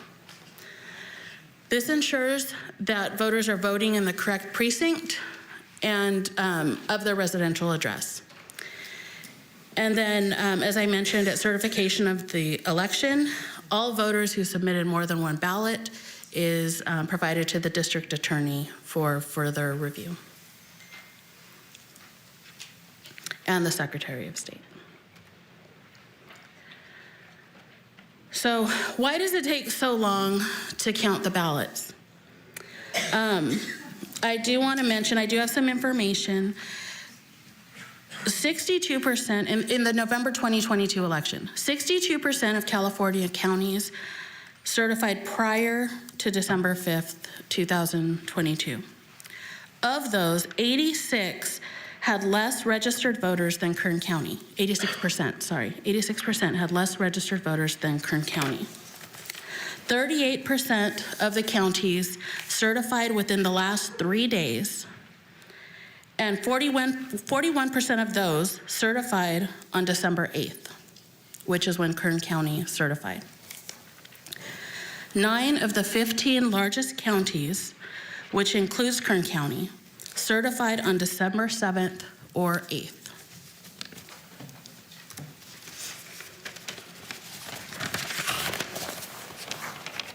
So moving on to election night, all ballots are received at the elections office on election night. We wait until sometimes 1 in the morning before Ridgecrest, the Ridgecrest ballots are delivered to our office, and the poll site ballots are counted. All poll site ballots are counted on election night. The results that we see on election night include all of those poll place ballots that were cast, as well as any vote by mail ballots that we received prior to 2 days prior to the election that we processed and counted. So that's what those initial results are. Now, again, there's still a lot of ballots to be counted. So after Election Day is what we call our canvassing period. It is the 30 days past the election, at the end of which we have to certify our results to the state. So during that time, we are signature checking all of those vote by mail ballots that came in, anything that was delivered by Election Day, everything that came in at the polls, and anything that is postmarked by Election Day, but is received within 7 days after Election Day. We have to sort all of those ballots because we have to report by precinct, and so all of those vote by mail ballots have to be sorted by precinct. We have to extract the ballots from the vote by mail envelopes after the signatures are checked. We have to open those ballots and flatten them. We have to batch them. We have to press them. We have to count them. There are reconciliations all along the way, ensuring that the number of ballots that initially run through our sorter, that those number of ballots continue all the way until we get to that counting room to make sure that we are including everything. And then also we have to process provisionals and conditional voter registration. The vote by mail ballots, every single vote by mail ballot is counted. Signature verification and the date received determines the eligibility of whether or not that vote by mail envelope can be opened and the ballot contained therein can be counted.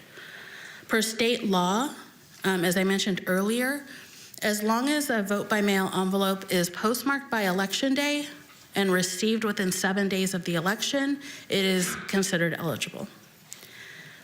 Also, the signature of the vote by mail on the vote by mail envelope is compared to the signature that we have on file in the elections office based on registration of the voter, and it has to match that signature. Otherwise, the envelope, is not opened. If a signature cannot be verified, we are legally required to send a cure letter to those voters, and they have up until 2 days before I certify the election results to the state. And again, those cure letters are reviewed against the signatures we have on file. If they match, those vote by mail envelopes are opened and we count those ballots. If they don't match, then those envelopes remain unopened. Here's a picture of our sorter. I know some of you board members have been down to see it, and I'm excited for those who haven't been down to come down and actually see it. It's a very large piece of equipment, and it's kind of exciting to watch it when it's actually running. All those ballots going through there very, very quickly. Also, I want to mention just really quickly, so in this sorter, I want to make it clear that this sorter only sees closed vote by mail envelopes.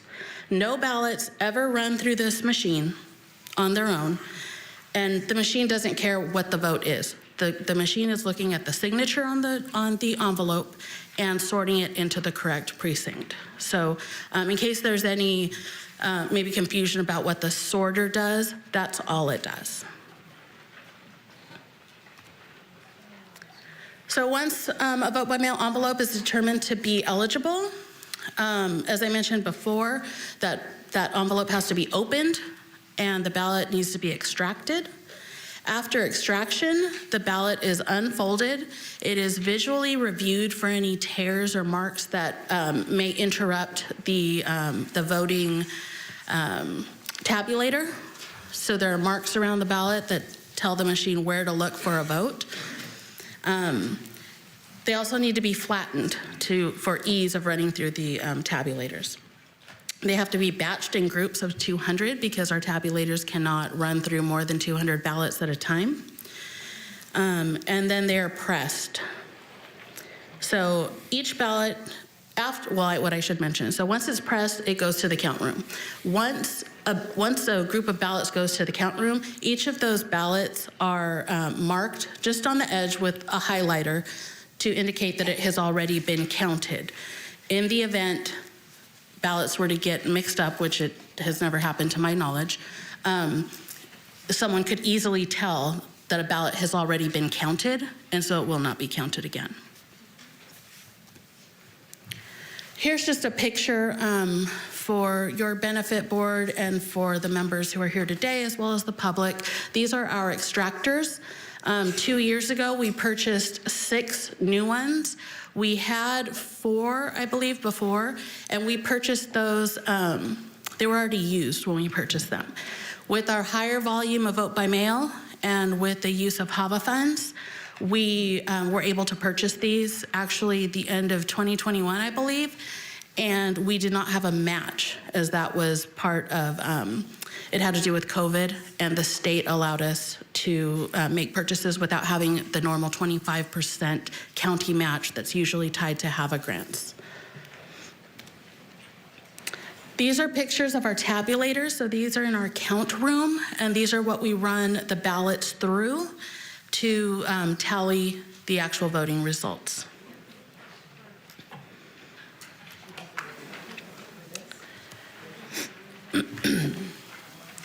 So I want to just kind of touch on over these last few years and then kind of where we are today to go into the next part of my presentation.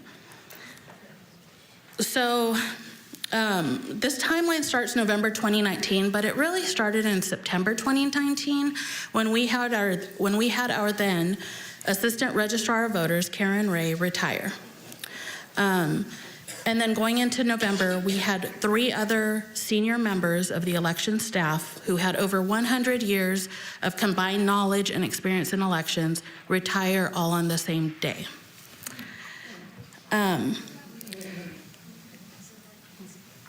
We did have remaining staff who knew some of the processes. They had been trained to a certain extent by the staff that had left. And a new Assistant Registrar of Voters was appointed by Mary Bedard. So in February 2020, just before the March primary, our new Assistant Registrar of Voters and the county severed ties. In March 2020, so the election was held on March 3rd, 2020, the primary election, and I believe it was March 17th when the state shut down for COVID. During that time, we had not certified to the state yet, so we had election staff still coming in to finish that 30-day canvass period, and we were still able to certify to the state within our mandated time frame. Moving on to November 2020, it went to an all-mail ballot election. We did not have control over that. We were still required to provide the poll sites throughout the county that we had provided in the March election.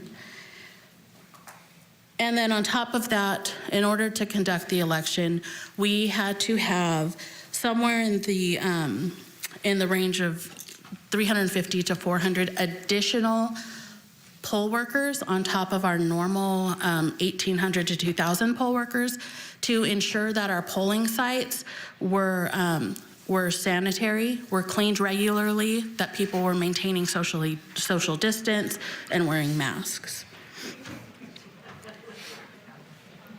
And again, in the November 2020 election, as we were conducting that in the middle of a pandemic, with the additional resources that were needed, we were still able to certify within our 30-day mandated timeframe. So at the end of 2020, we thought we were going to have a little break. But as we'll remember, September 2021 brought a recall election, special election of Governor Newsom. So that election, I think it was officially called in July of 2021. And so we just had a few short months to prepare. Luckily, there was only 2 items on that ballot, which really helped move that process along. But still, we had to plan an entire election from top to bottom with all of the staff required, all of the poll workers, all of the training. We did a lot of training. We still had to train our poll workers. So we were doing remote training, actually, that started in November 2020. Really preparing with one, not a lot of resources.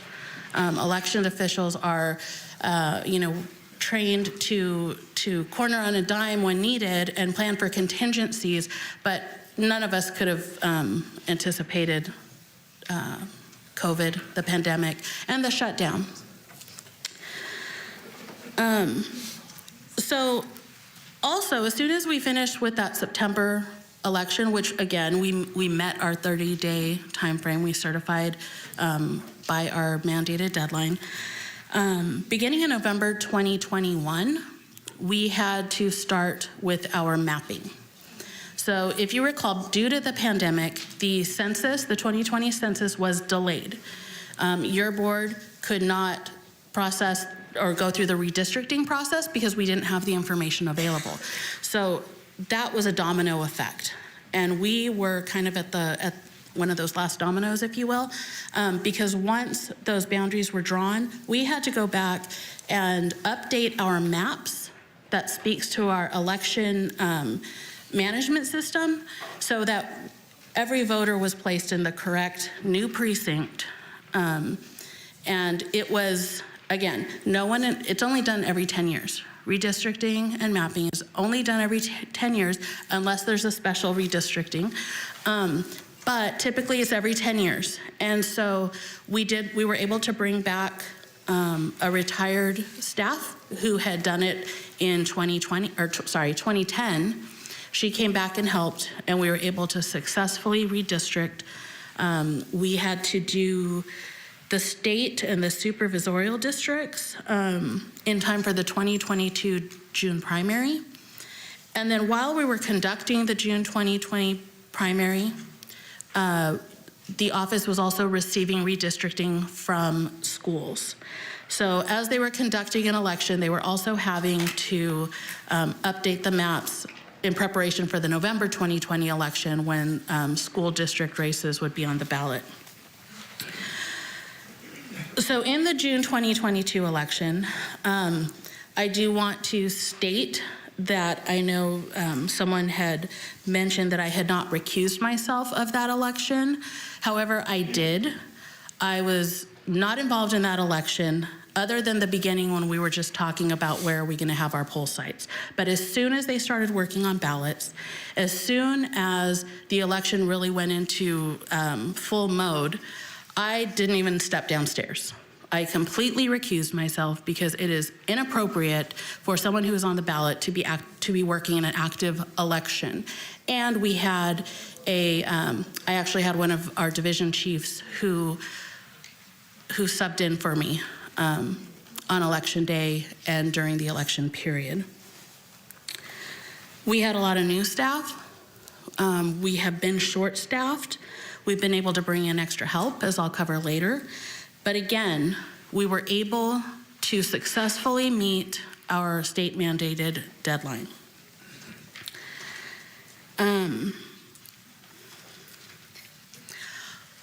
After the June 2022 election, we also implemented a new technology called 10X, and it is election, they're called e-poll books, and it replaced our paper roster.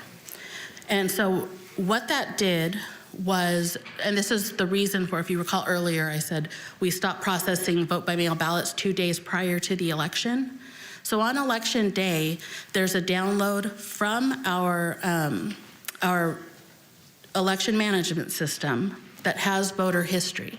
It says that Amy Espinoza has already submitted a vote-by-mail ballot, and it's been accepted. So if I go to the poll site on election day, a poll worker will pull up my name and will see that a vote-by-mail ballot has already been received for me, which is new technology. We did not have that before.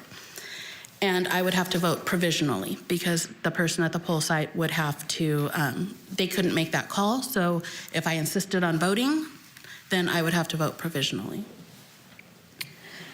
Again, getting ready for an election, short-staffed, new staff, implementing new technology for the benefit of the voters in Kern County. If we recall, if everyone recalls, in June 2022, there were issues where voters were going to vote, and if they did not have their vote-by-mail ballot to surrender, they were having to vote provisionally. So these e-poll books actually helped with that. And because we can see whether or not the voter has submitted a ballot, then we know whether or not that we can just issue them a ballot. Now, if someone say someone sends in their ballot the day before the election, they come in to vote, all of that voter history from election day is taken back to our election management system so that the next day we know who voted at the polls. So when we receive that vote by mail envelope that someone may have sent in, we can see that that person has already voted, and that vote by mail envelope is not counted and remains closed. So going into December of 2022. I'm sorry, Mr. Vice Chairman. I'm trying to turn my mic on. Thank you, Supervisor Couch. Yeah, Supervisor Couch. How many of those occurrences were there of what you just described, where someone voted 2 times, either by mail and then they showed up to vote at the polls as well? I don't have that information in front of me, Supervisor Couch. Did it occur? You know, Did it occur? Yes, it did, and those names were submitted to the district attorney. Okay, so moving on to December, that's when we certified. December 8th, we certified, and we thought we were done with this election cycle.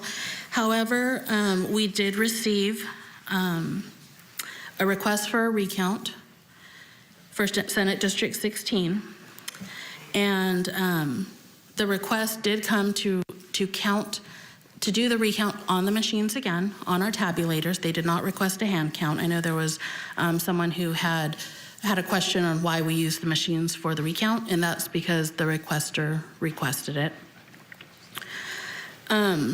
Staff worked through our county Christmas Eve holiday. People had to change their holiday plans because we also had to be back after Christmas to complete that recount. And staff was dedicated to making sure that we followed protocols and that recount was completed timely. Also, the recount results confirmed the certified results in the precincts that they selected. Coming back into the office in January, we had a second recount request for additional precincts. And that recount ran through January 17th of this year. Again, the results of the recount confirmed what the original certification, it confirmed the original certification that we sent to the state. With the exception of one ballot that when we reviewed, it was determined that the voters' intent was in favor of David Shepard. So out of all of the precincts we looked at, which were not all of them because they were not requested, there was one ballot that, again, upon review, the determination changed. And then fast forward just to the following week, January 24th, I was in front of your board. That was our scheduled meeting for me to do this presentation. But having gone through those recounts and barely having completed that week before, I also had a jury summons that I didn't know the outcome of yet. And so I thought it would be prudent to push this so that I could adequately prepare and so I wouldn't have to cancel again.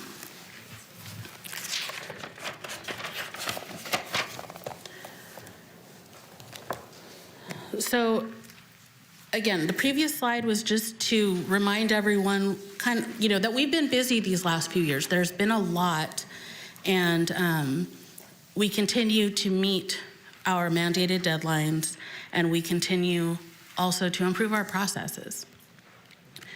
So I just included this slide to show that over the past 10 years, our registered voters has increased 110,844 voters from June 5th, 2012 through November 8th, 2022. That's a 34% increase over the last 10 years. Turnout in the past 10 years,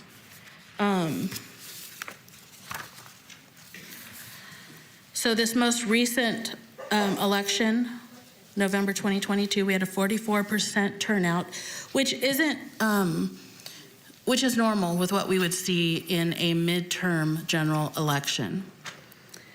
The November 3rd, 2020 election hit a record. We had 73% turnout, which the closest we came to that was in November of 2012, and we had a 67% turnout. So we see voter participation increasing. Again, it could be because of the mail ballots. Everyone has one. I'm not going to speculate on why. It could be that people are more interested in, Please. they're paying attention a little more, which is a good thing.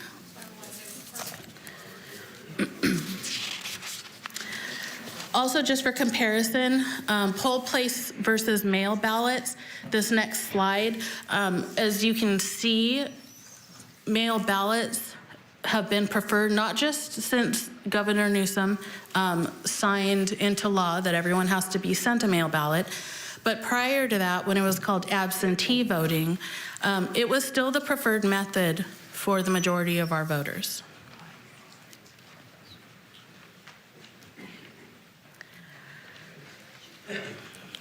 This next slide, I wanted to give some information on the array of the different parties that we have in Kern County as of our February 2023 report to the state on our number of registered voters. And I included this slide because I do hear that people are looking at trends. They're looking at who's winning, who's losing, what is the spread by someone what is the spread by which someone wins an election? And this is just showing that the demographics in Kern County are changing, and they're certainly different than they were 10 years ago. So it's just another piece of information to include as we listen or consider what do we really expect an election turnout to be, or results, I should say. Also, the number of people showing up to vote is changing. It changes from year to year. It changes from election type to election type. Mr. Chairman? I'm looking at my page here. I want to make sure that, is the 20.4 on that slide right there, is that no party preference? Yes. Okay. that's what the default is when people, that's the default when people go and renew their license, but they don't make a choice. Correct. Okay. And I do want to mention that the only time that this party preference affects the ballot that you receive is in the presidential primary. All other elections, we have one ballot regardless of party. So I do want to clarify that, and again, encourage people to go and confirm what their party affiliation is to make sure that they are receiving the correct information or what they would expect to receive. So now we'll go ahead and move on to my plans. As I mentioned, I've been in office 58 days, and I am excited. I know that there are lots of areas that we can improve on, and we have a dedicated staff who, a dedicated team who want to do the right thing, who want to ensure the right thing is being done, and to make sure that this office represents the voters of Kern County regardless of political affiliation. So first off, to increase transparency. I don't know if anyone's been to our website, but it could be more user-friendly. And so that is one thing that I want to do right off the bat. We have a lot of information in our office that is public information that we can provide on that website, just to make things more easily accessible to the public. Instead of having to call our office or email or request, getting out as much as we can so that voters can see it. Anyone who wants to go out and look at it can go out and see it. I want to look at live streaming the ballot counting process in our vote by mail room. That would be a joint effort with our Information Technology Services Division, I'm guessing, to look at how we do that, along with more than likely Ali Soper. Whether we put that out on KGov, on YouTube, I'm not sure yet. I do want to look into how other counties do that, and be able to provide that as well. Also develop educational opportunities for voters and local students to learn about the election process. This last election, I did have someone from Cal State Bakersfield reach out to me, and she was conducting an elections, like a history class, and she requested that her students were able to come in, and I did a presentation for them to tell them everything that's done before Election Day. We went over what happens on Election Day and after. We also go out to, which I'll cover this a little bit later, but it kind of excites me because the outreach to high schools, to local community groups, to provide information, to answer questions that people may have. I really do believe in transparency and, again, providing as much information as we can. Also, just to increase our social media presence, to educate our voters. I often joke with staff that when I see one of our, a post on one of our sites, our social media sites, there's, a handful of likes, and it's usually me and my sister-in-law. But I share that, and I try to encourage people. We try to put out a lot of information before an election so that people know when deadlines are, where they can go to vote, where our drop boxes are, or any other thing we do in preparation for the election. We try to get as much as we can out to voters. We want to look at improving processes. I want to conduct a mock election. We will have Information Technology Services Division assisting us with that.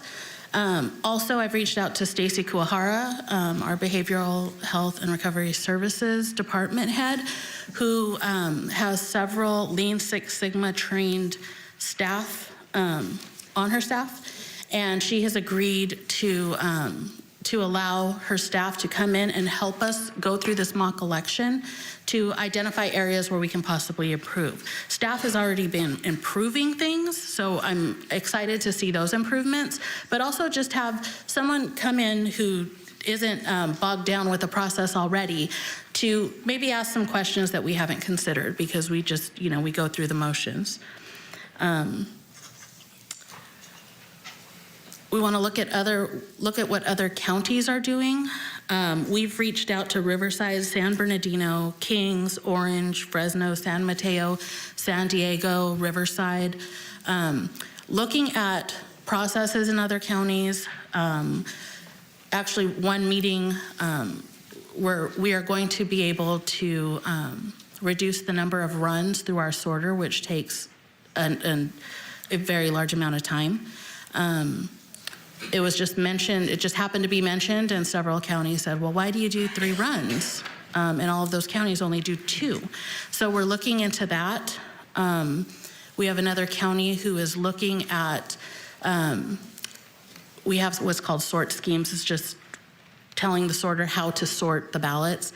But we have all that information in our elections management system. So another county has the same vendors we do, and they're looking at having the vendors create those sort schemes, which take days to create.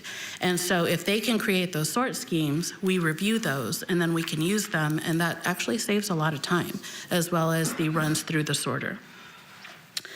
As I already mentioned, reviewing our current processes and areas to improve. And I already mentioned our Lean 6 review. Also looking at employee training. EIMS is our elections management system. We've actually already had some training with our vendor who pulls up the screens and walks us through the program and shows us areas that we can streamline our processes. We had a training last Thursday, and there's another training this Thursday. We will have the same vendor on site to do in-person training for our staff. Our signature verification training, we participate in a training that is done by a retired FBI handwriting expert, thank you. And what we're also going to do is we have our resident experts here. We have our registration supervisor who she's reviewing signatures every day. She's reviewing registration. She's looking at, processing petitions. So looking at those matching, how she determines whether or not a signature is good. So she'll also have a presentation to train our staff with a little more on hands-on examples and what we actually see here and how we make determinations. Our sorter, the Blue Crest sorter, that big piece of equipment that I showed you earlier, we're working with that vendor. We will be establishing a parts cabinet for that. We learned that most counties have part cabinets for that. We don't have a parts cabinet right now, so we're looking to add one so that we have those pieces that, normal wear and tear type things that we have on hand, that we don't have to wait for them to be sent to us, that we don't have to wait for a representative to bring it to us. We can just simply pull it out of the cabinet and replace it. Our voting system, again, training by the vendor of our staff who deal with the voting system. GIS and mapping, that's for the redistricting and mapping. And we will need training on that. We're kind of looking at what that looks like. We are looking at what other counties do. Some counties outsource that. So we'd have to look at that and what the cost of that is and who it would be outsourced to. And then also just best practices in elections processing. As I mentioned earlier, reaching out to other counties.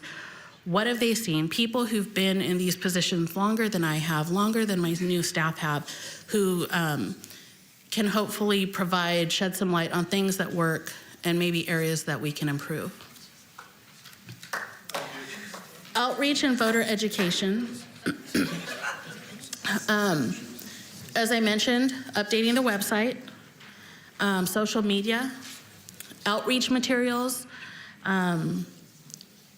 outreach to schools, which we're already doing, outreach to community organizations to discuss the elections process, answer questions, educational and transparency videos. There are some videos out right now, but I would like to take those videos and shorten them. So maybe it's no more than 4 to 5 minutes. So someone wants to see a particular topic and they don't have to watch an hour-long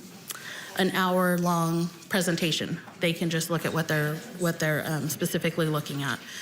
And then participation in resource and job fairs, just to remind the public if they are not registered to vote, if they have questions. We're actually participating in a job fair on March 15th, along with many other county departments. And we're excited, again, to get information out to the voters and to help clarify some of the maybe misunderstandings that we may have. As I mentioned before, continuous improvement, some things that we've already done or we're working on, as I mentioned, combining those 3 runs down to 2. We reduced the amount of undeliverables by 8,000 from the June primary to the November general election. We implemented the e-poll books, as I mentioned. We've added 24 extra pockets to our sorter, which allows more precincts to be sorted in one pass, one run of the sorter. And then we also remodeled our vote by mail room to help with the processing of the ballots. We had some space that was unused, or it was only used on election day or election night. And so we have a remodel, and actually there's going to be a story on the around Kern County this Friday, I believe, that highlights that remodel and what it means for voters and why we did it.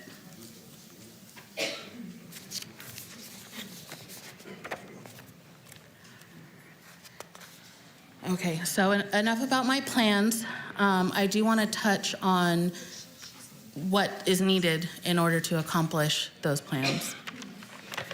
So here's a picture of where we are right now. We have 19 full-time permanent positions that are authorized and fully funded.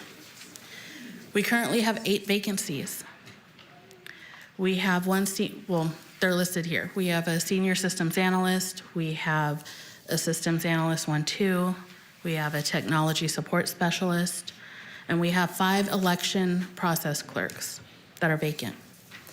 Now, we're backfilling those vacancies with extra help positions, and we do have an IT position on loan to us from the Information Technology Services Division of the County Administrative Office, and they are helping bridge our gap right now and helping us through the process. That's one reason I want to do the mock election, is to allow our new IT to run through the process before it's go live time. And also to give some of our newer staff an opportunity to look for other ways to improve the process and make process improvements that hopefully we see positive results in the March 2024 primary election.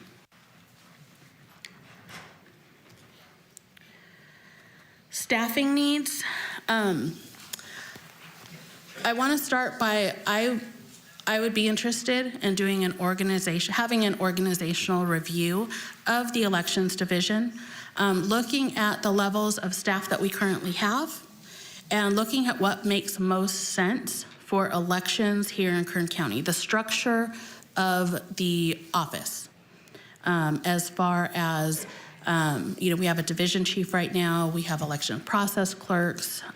We have 1 elections process supervisor.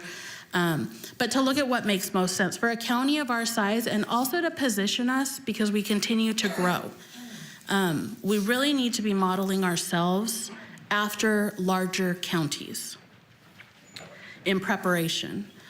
2 positions that I feel very strongly that I need, and I don't know where we'd find people to come to work in elections, but an assistant registrar of voters is a necessity. Someone to focus on, a high-level executive staff to focus strictly on elections, to advise me, someone that I can go to when I have questions, information, someone who can help, again, with the education process of the public, assist in public records requests, things like that. And then also a public information officer. Ms. Espinoza, Supervisor Couch has a quick question.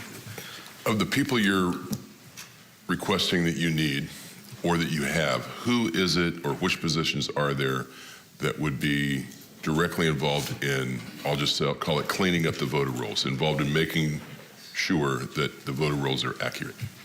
Well, we have a registration supervisor, but the assistant registrar of voters would be over essentially the entire division and making sure that each area is keeping up. Okay.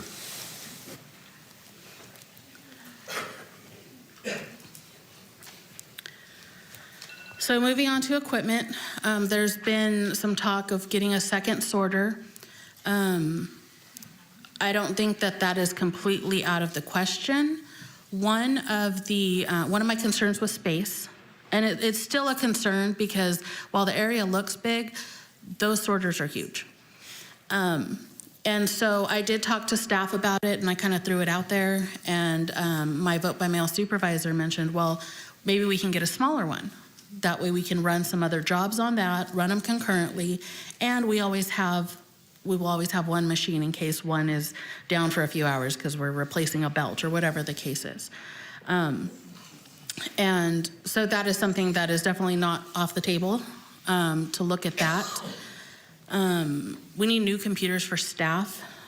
There are certain computers that not all programs can run on, and so staff have to go to just like designated computers to go and access some of our systems. So new computers, I think, is essential. Laptops for signature checking. Each election, we struggle with finding enough spots to put people to signature check that are in sight of observers, so observers can see that process. And laptops, we can set up some tables, set up those laptops, put some stanchions around them, and then what I'm thinking is observers would be able to review that process maybe a little easier than they are now.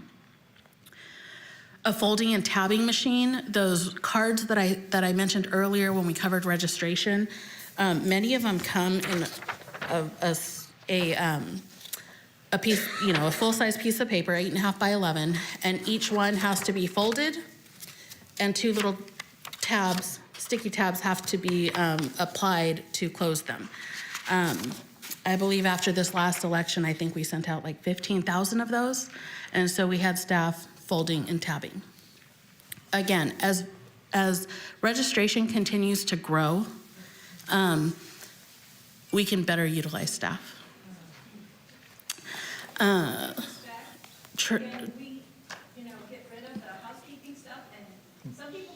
Well, excuse me, ma'am, this is not housekeeping. This is a formal presentation on the two items, and then we'll go to public comment. How about we change these meetings? Excuse me, order. Let her finish the presentation. No, the issue is we're hearing two items concurrently. So we're going to proceed with hearing both items concurrently, and the longer you interrupt, the longer it's going to take. Yep. Proceed, please proceed.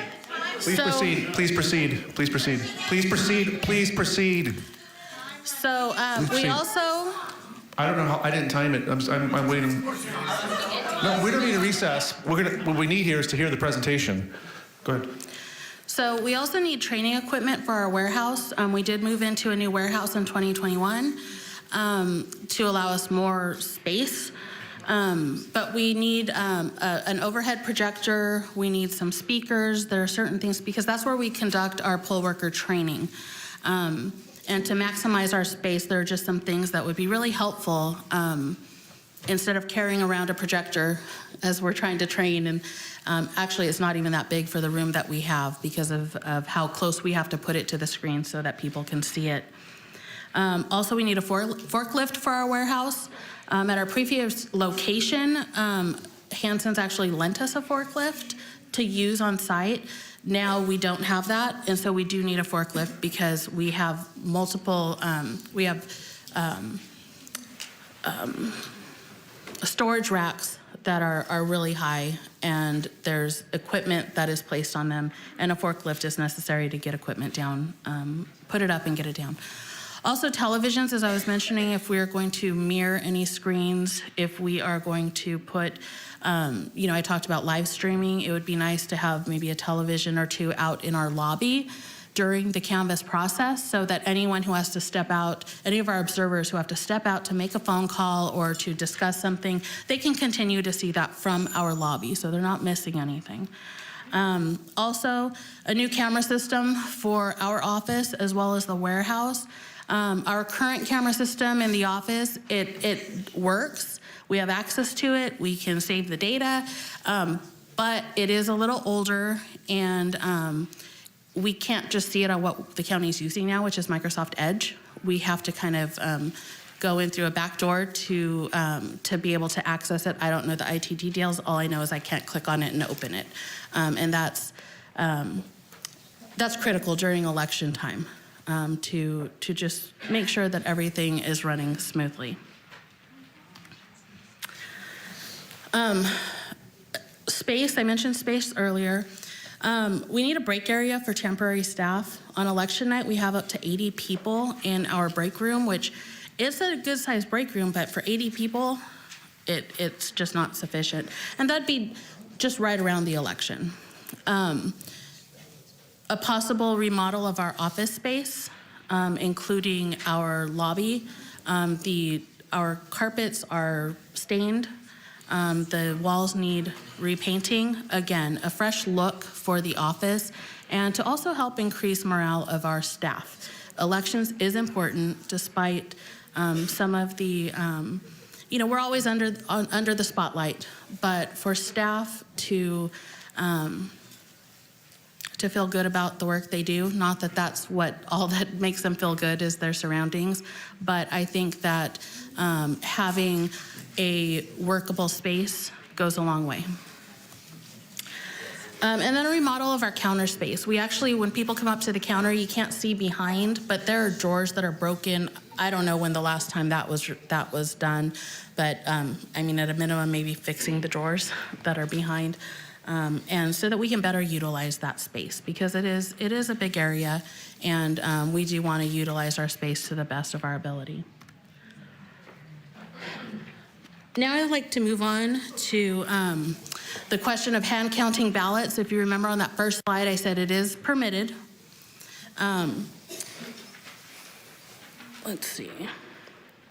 So what I did was calculated out an estimate of what it would have cost, how many people, how much time it would have taken if we had hand counted the November 22 election. And just some general points on hand counting.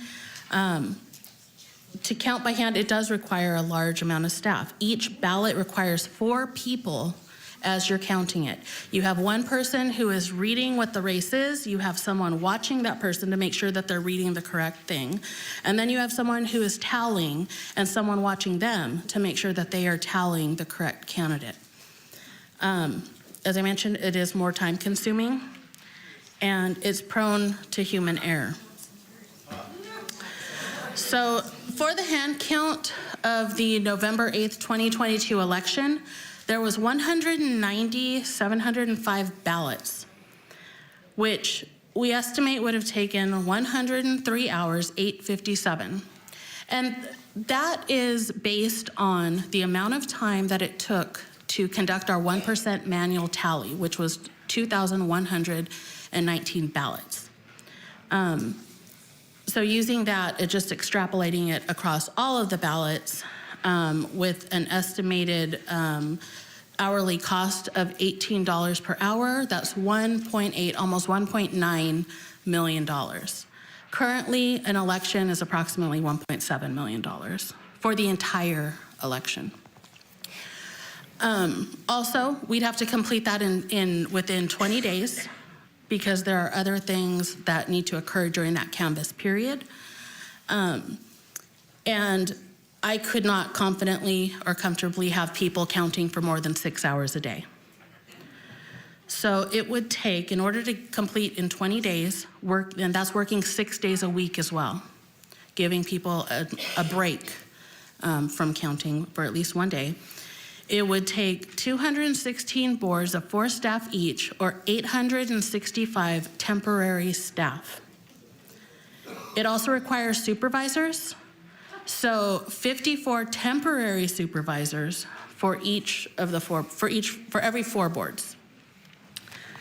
That's a grand total of 920 temporary staff. And as mentioned here on the slide, it does not include our time for signature verification. It does not include the time for sorting, for extracting, any reconciliations, or the reporting that we would have to do. And then I went ahead just to, coming up to this next election cycle, which is a presidential cycle, I went back to 2020 to look at an estimate of what the 2020 general election would have cost. $3 million, 1,403 temporary staff, and that's just for the boards. 88 temporary supervisors for a total of 1,491 temporary staff. And again, this does not include the time for signature checking, sorting, extracting, reconciliations, and reporting. Additional costs that are not included in the figures from before are a venue, the cost of security for that venue, to include cameras, physical security to secure a space for the voted ballots, ballot transportation, also supplies, tables, chairs, stanchions, paper, pen. It would require a lot. Additional considerations, there is no requirement for a 1% manual tally on hand counts. So how would we know that the initial count was accurate without doing some type of at least on a sample basis, reviewing and double checking? How do we screen temporary staff to ensure anyone with malintent is not serving on any of our boards?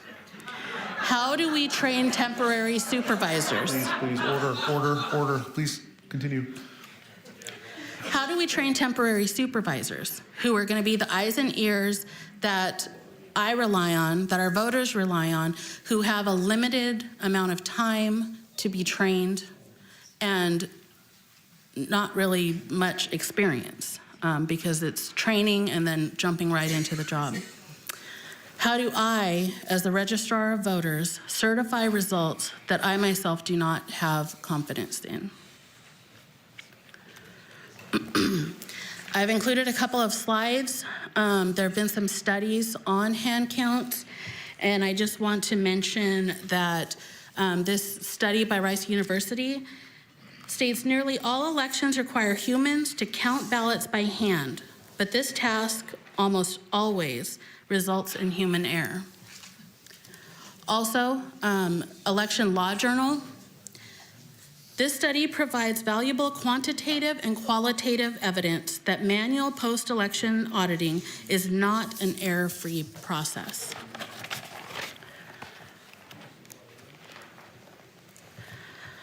So now I'll move on to the final section of my presentation.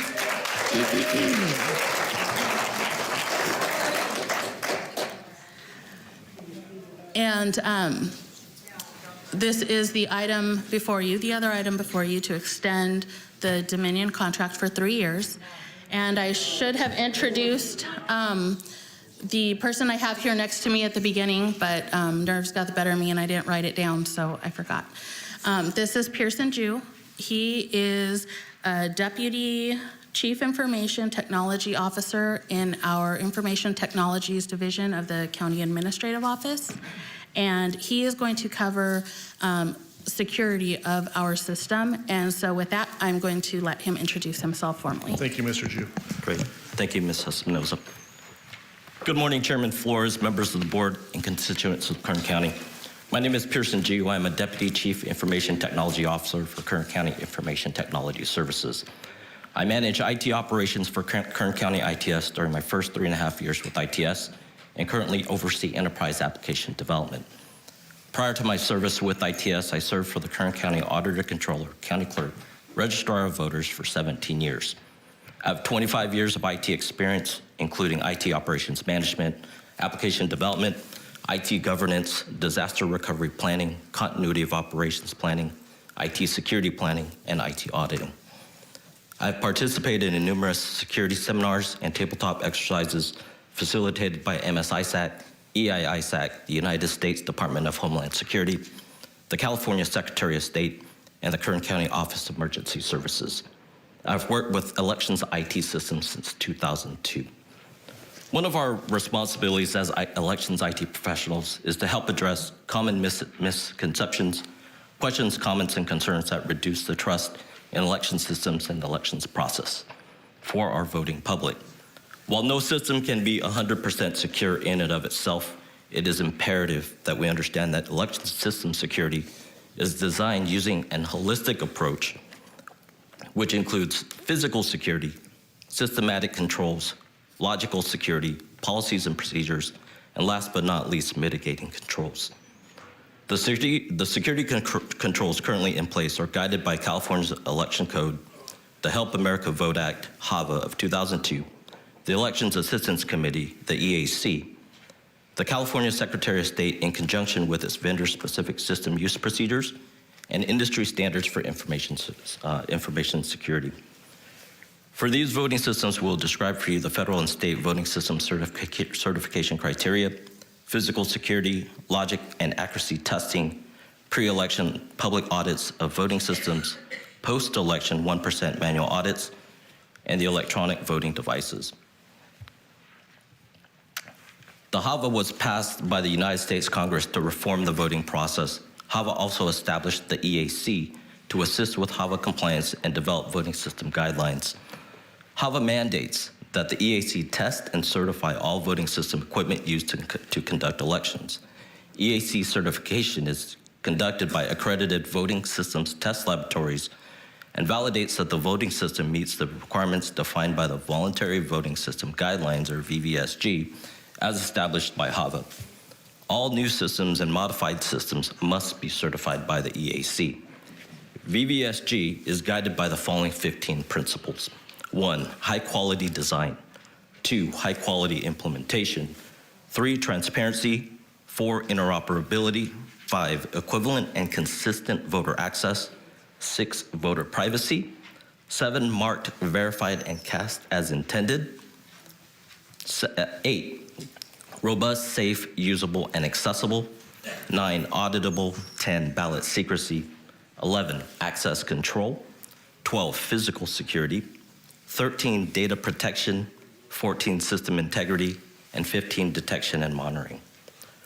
Certification testing includes but is not limited to source code review, physical configuration audits, functional configuration audits, accuracy, volume and stress testing, system integration, security review, usability and accessibility, and hardware testing. Extensive penetration or pen testing during the certification process enables researchers to identify and report any potential vulnerabilities in systems.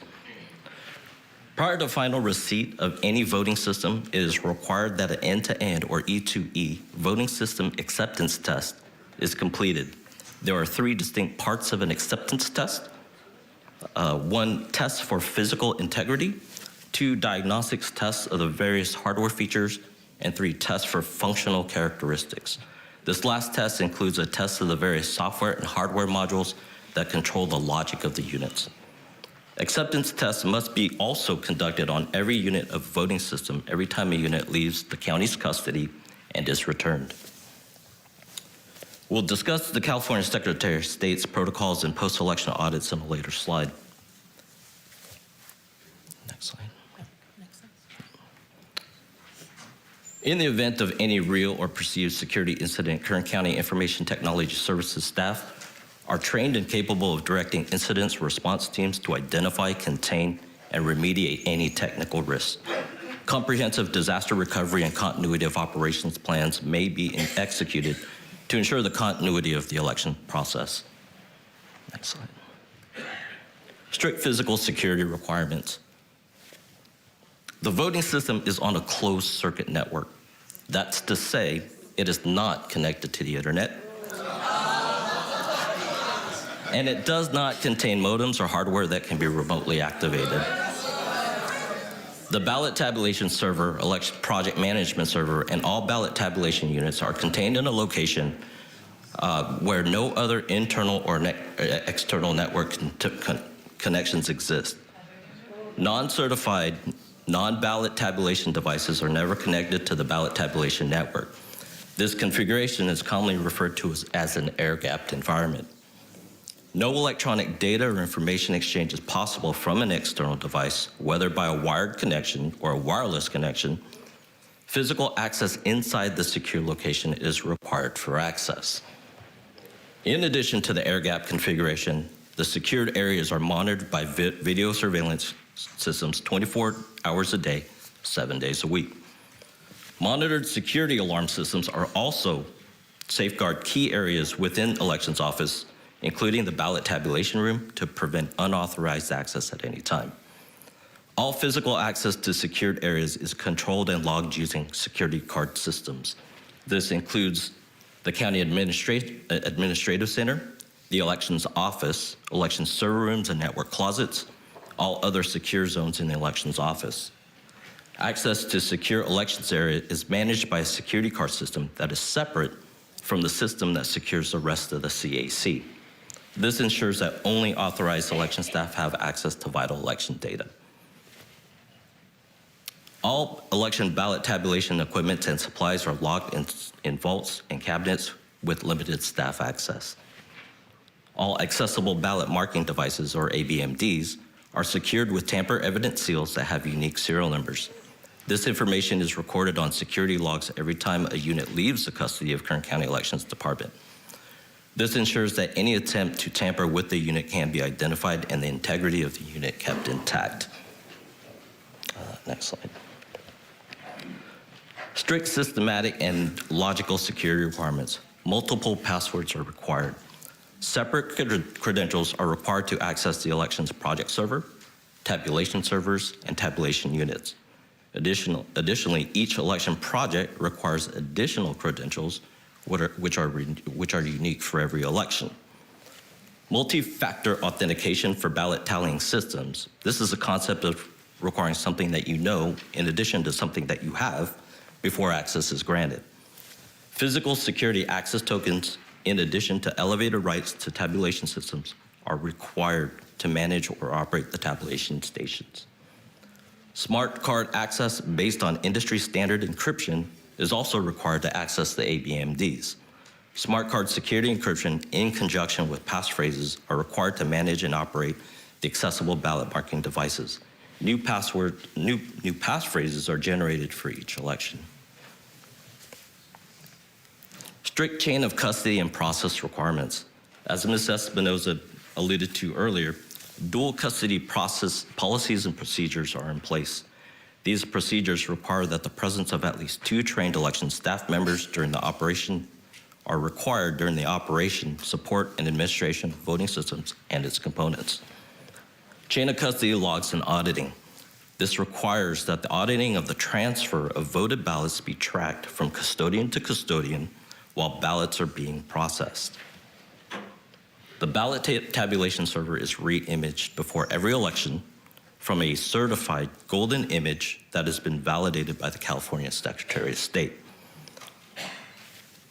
The California Secretary of State possesses the EAC certified images of the voting systems in use in California. These quote-unquote golden images are used to install, deploy, and configure elections voting devices. A checksum or an electronic fingerprint of the image is also provided by the SOS. Prior to deploying the images, the the image is validated to ensure that the checksum is correct. This ensures that no variations or deviations exist from the certified system. Pre-election readiness testing, diagnostics testing, similar to systems acceptance testing, is conducted on all election equipment and voting devices prior to each election. This includes a wide array of hardware and software tests. Pre-election logic and accuracy testing. Logic and accuracy testing, or LNA testing, is a standard pre-election procedure. The tests confirm that all voting equipment is in working order and functioning properly. A set of test ballots with predetermined results are ran through each scanner to ensure that they are properly programmed and operating as expected. Pre-election audit of ICX and tabulators. Prior to each election, an audit of random sample of elections voting devices and the ballot tabulation systems is conducted. This audit is open to the public for observation and participation. Test ballots are marked and manually tallied. The ballots are then subsequently processed using the tabulation systems. Manually tabulated results are validated against system tabulated results. Post-election logic and accuracy testing. During the official canvass period, as part of the official certification of election results, post-election logic and accuracy tests are conducted to ensure that the logic of the systems remain unaltered. All election data, information, and test results are retained for a period of 22 months for auditability. Election systems backup and retention policies and procedures are followed as mandated to ensure the availability of the critical election data. Elections continuity of operations policies and procedures are in place to ensure the availability of the elections process. Logic and accuracy. As part of logic and accuracy, all hardware, including tabulators and ICXs and the voting ballot tallying servers are tested and validated. Logic and accuracy ensures that each vote is accurately recorded. It guarantees each ballot type is properly recorded for the contest, and it matches paper ballots for the precinct. The ICX units, or accessible ballot marking devices, are electronic voting devices. They're used at all polling locations, and they satisfy legal requirements for voters who require ADA assistance. The ABMDs are ballot marking devices that print paper ballots. These ballots are then placed in a ballot box along with all other poll place ballots, and no votes are stored on these devices. The voting and its ballot tallying is conducted with 100% paper ballots. Post-election audits. California has 2 approved methods to verify the results of each election. Counties must use one or both to certify the results of every election. The first option is to conduct a 1% manual tally, and the second option is to conduct a risk-limiting audit. Kern County Elections utilizes the 1% manual tally option, whereby elections official manually tally all the ballots in 1% of the precincts, selected at random by election officials. For each race that is not included in the initial group of precincts, the elections officials count one additional precinct to ensure that all races are included in the manual tally. The 1% manual tally is open to the public for observation.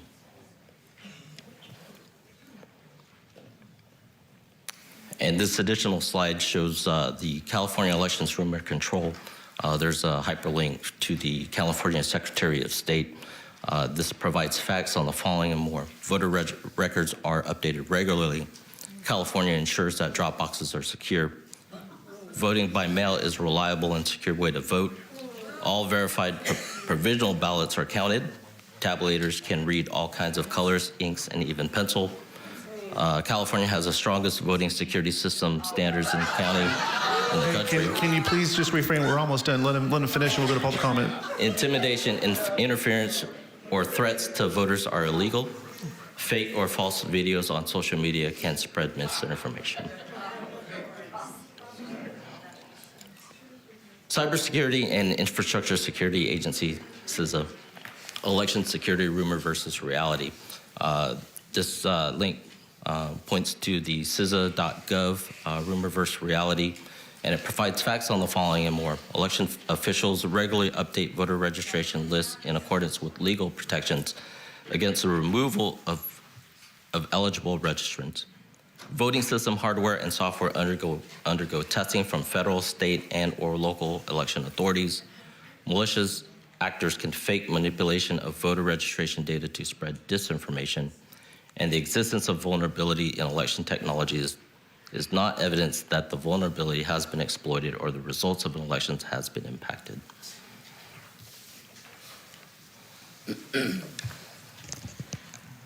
Thank you, Pearson. Now going to my proposal, my request of your board, some justification on this amendment number 4 spanning 3 years.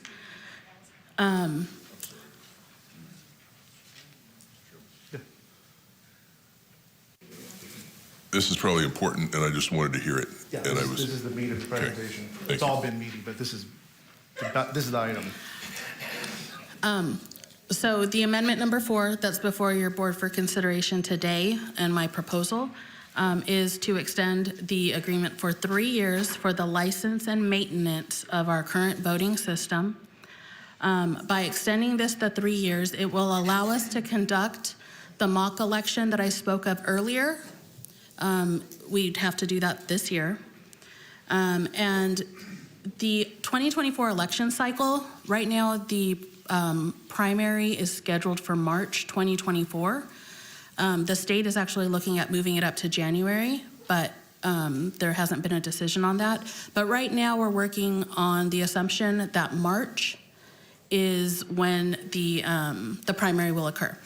So that election cycle actually starts in August or September of this year. It's several months preparation. It's ballot layout. It is, I don't have the list of it. It's a lot. It is a lot. And it takes a long time to make sure that things are correct. Also, the 3 years would cover our 2024 election cycle, which includes the March primary as well as the November general election. And then it will cover us in 2025 in the event there are any special elections during that year. In 2025, I do propose to go out to RFP because we have been with our current voting system for years, not because there's anything wrong with our current system, but because it is best practice to look at the other options we have for us. And it really is something that we should look at to see if there is another vendor who can provide us with greater efficiencies. Is there something out there that works better for Kern County, which is my main concern as the registrar of voters? So that's what this 3 years would cover. And then in 2025, RFP ready to go, hit the ground running early, and having to do an implementation is a huge job. It also gives my current staff time to go through another election cycle to review processes, to learn more, so that when we do go through an implementation, they just have a little more experience under their belt, and I feel that it would be a more successful process. So in closing, I would like to say that I am not here telling you that the elections division is perfect. What I am saying is that Kern County has a dedicated team whose goal is to meet the mission of the division, which is to facilitate a transparent voting process with access for all that is aligned with the freedoms of an open and just electoral process that is the fabric of our democracy here in the United States of America. I also want to reiterate that there is no evidence that I have seen that the Dominion voting system or the company itself is fraudulent or has malicious intent, which is evident by the fact that no federal agency or court has found it as such. I will paraphrase from a fellow registrar of voters from Nevada County. As public servants elected by the people of this county, not just by a subset, We must not allow our decisions to be ruled by misinformation, disinformation, or malinformation. Finally, as the Registrar of Voters, I'm telling your board that our current voting system is sound and provides accurate results as proven time and time again in our 1% manual tally, as well as the 2 recount requests we conducted after the November 2022 election. As your auditor controller, I am telling your board that to replace our current voting system based on accusations that have yet to be proven, despite being made nearly 2.5 years ago, is a waste of taxpayer dollars and county resources. Let her speak. Let her speak. This concludes my presentation. Thank you. Okay. So before we go to public comment, any members of the board would like to speak now before we go? Okay, hearing none, we'll start public comments. Good morning. My name is Ralph Robles. I'm a veteran, and I would personally like to thank Ms. Espinoza for that high-tech news session. This presentation has so many holes in it that if I only had the time as a layman, I could punch all kinds of holes. I will just remind everyone here that 120 countries around the world have a manual voting system. England has a manual voting system. Germany has a manual voting system. France has a voting system, manual.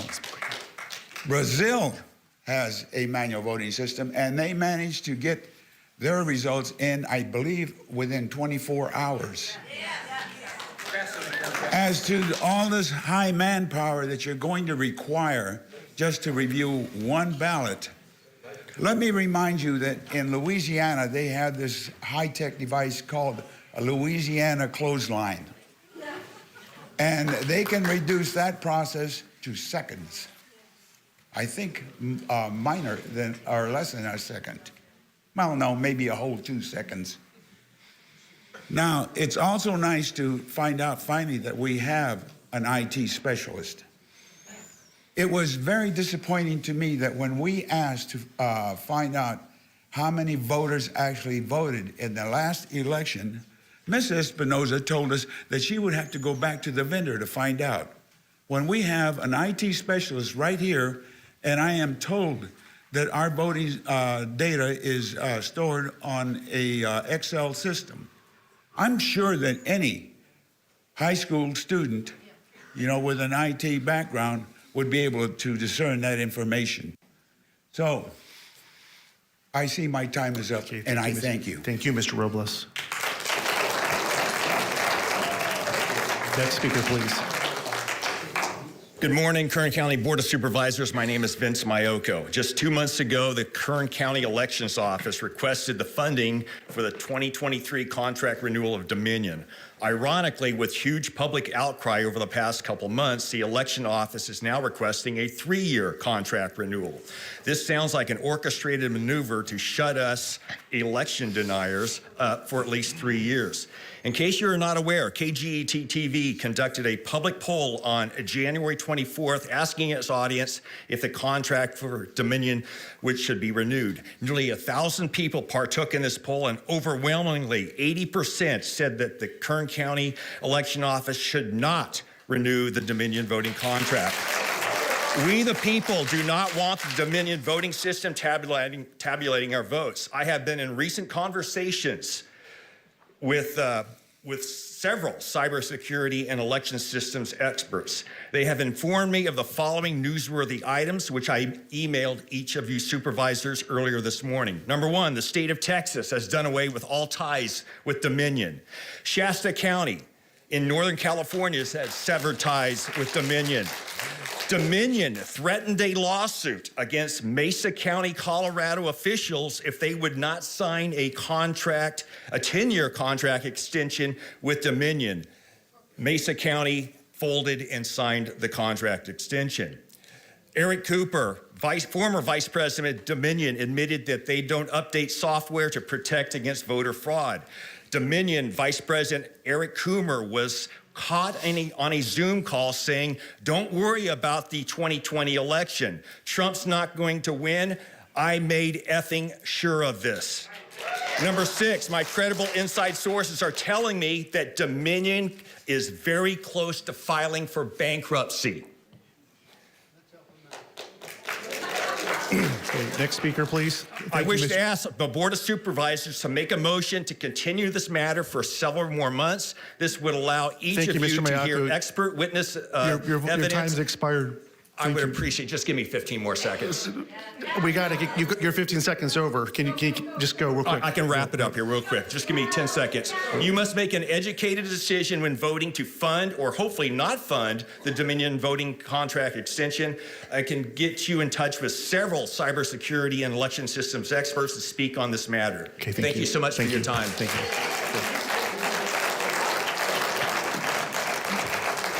Hi, I'm Laura Steinke. That's going to be LARASTEINKE.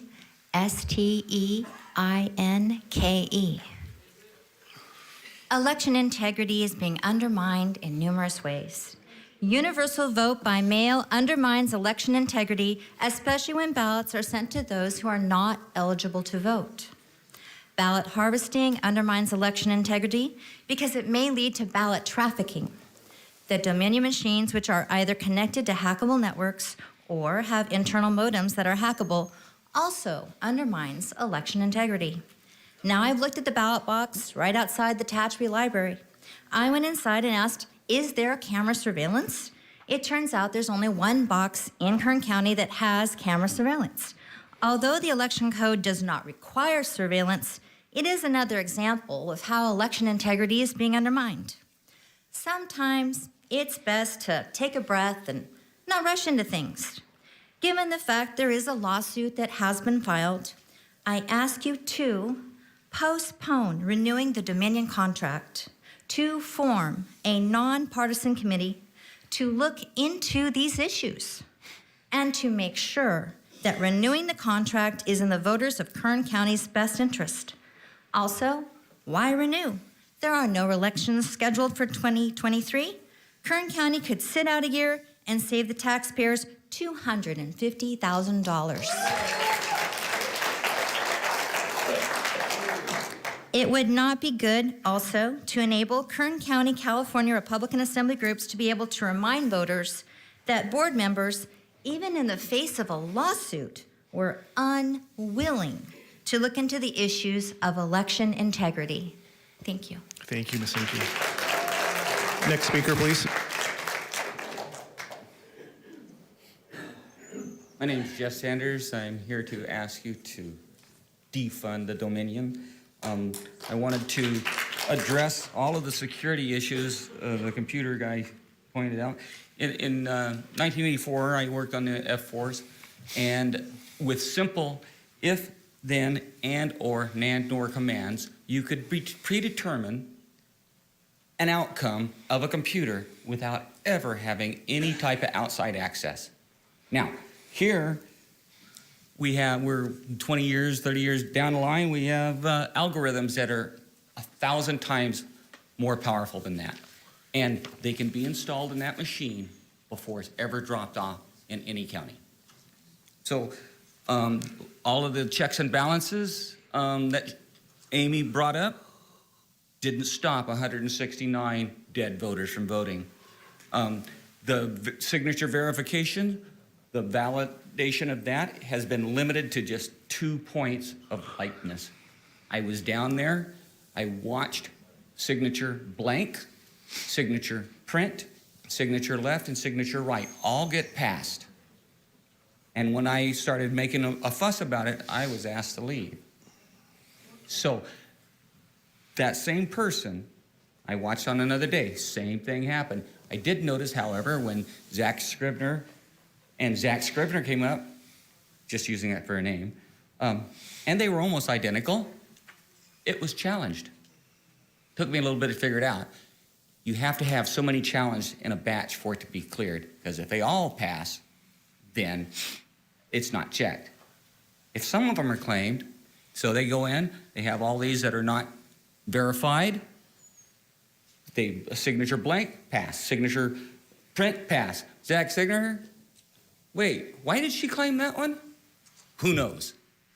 It's good. None of the others got checked. Thank you, Mr. Sanders. Next speaker, please.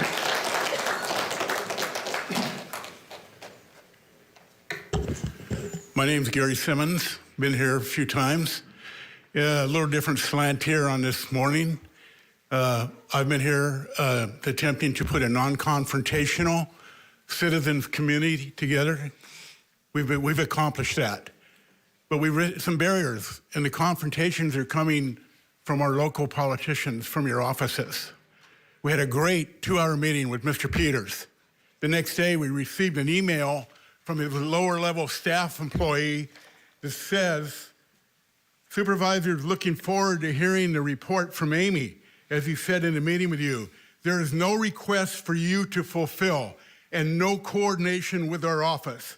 Supervisor will listen and decide any further questions or actions he feels appropriate. You are encouraged to reach out to Elections Division. He has not recognized or endorsed any of your committee." This came from a lower-level staff employee from one of you people. I called and I got an apology from Mr. Peters. He did not know this was sent out. What's going on here? What scams being played here? What games being played? We finally had a great meeting with Amy, scheduled with our staff. We meet there, there's 2 attorneys there. We get an email from the attorneys, we're not allowed to contact her until it goes through that lady and another attorney, and they'll review it and determine whether we can meet with Amy. What's going on here? We're really disappointed with this. So a few of us in this room have been financial advisors and investors for a long time, for a career. This is a bad investment. We have time to put it on deferral and to review the expense. And Amy said something very, very clear right at the end. We have time also to review another system. Why wait 3 years? We've had meetings with cybersecurity investigators. This system can be compromised with my telephone right now. Thank you. Thank you, Mr. Simmons. Okay, and to repeat your phrase, you're out of time. You are out of time. Well, you're out of time now. You are out of time, young man. Okay, next speaker. You are not. Next speaker. You are not our. Next speaker. Next you speaker. are not next our. speaker. Next speaker. You are next not speaker. our Next speaker. Next speaker. Next speaker. Next speaker. Time. Your time. Your time. Your time. You have no credibility. You have no credibility, sir. You have no credibility. You have no credibility. You know, you lied to me. You lied to me months ago about owning property on Stockton Coffee. You have no credibility.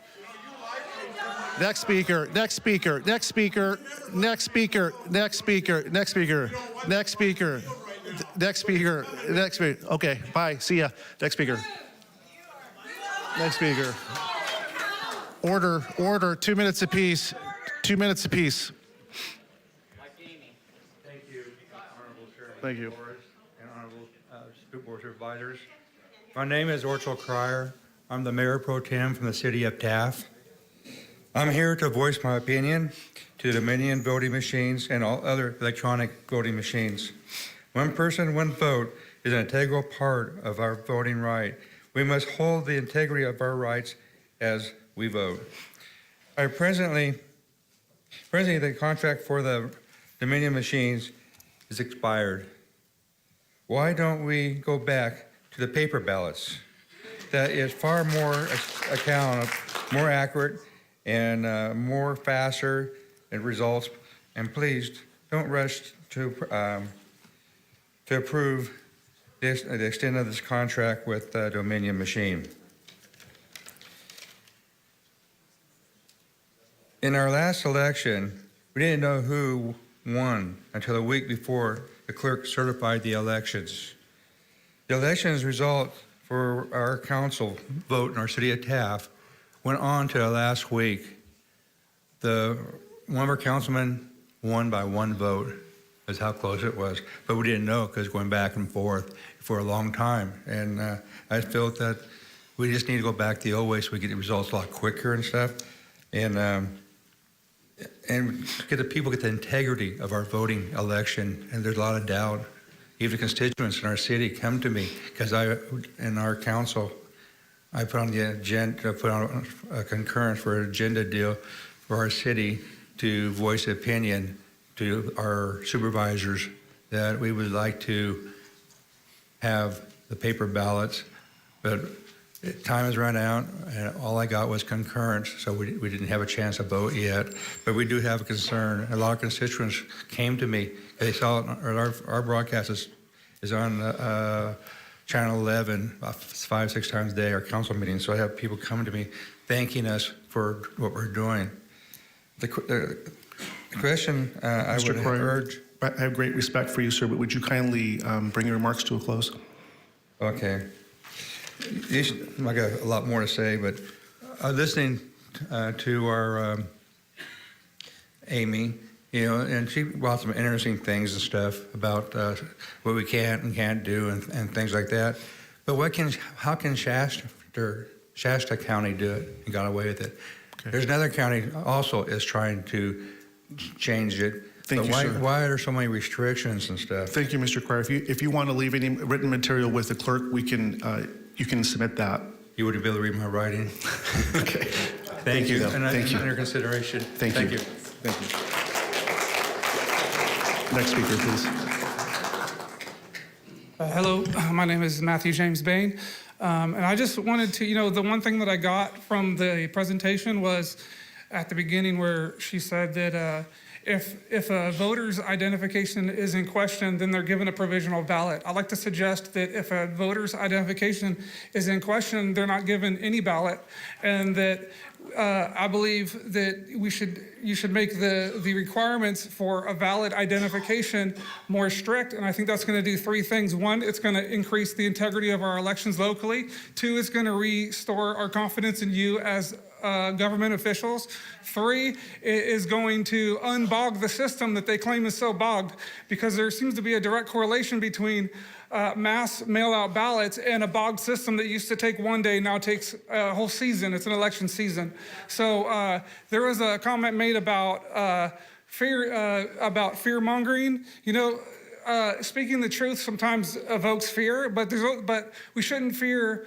Everybody in this room is going to stand before God someday, and you're going to be accountable. So, and to say that it's state law, well, state laws are up for interpretation just like any other laws. And that's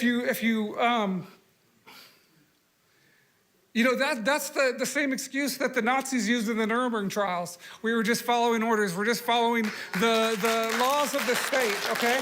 So I just want to encourage all of you to take a stand. It doesn't matter if the state laws are going against God's laws. Everybody's going to be held accountable for that, okay? And thank you very much. And the God that I'm speaking of is the God that came in the flesh. His name is Jesus Christ. He said, I am the way, the truth, and the life, and no one comes to the Father except for through me. Thank you. Thank you. Thank you. Next speaker, please. Afternoon, board. My name is Robert Schultz. I just wanted to come down here and see the people that make the big bucks. You guys got a lot of pressure on you.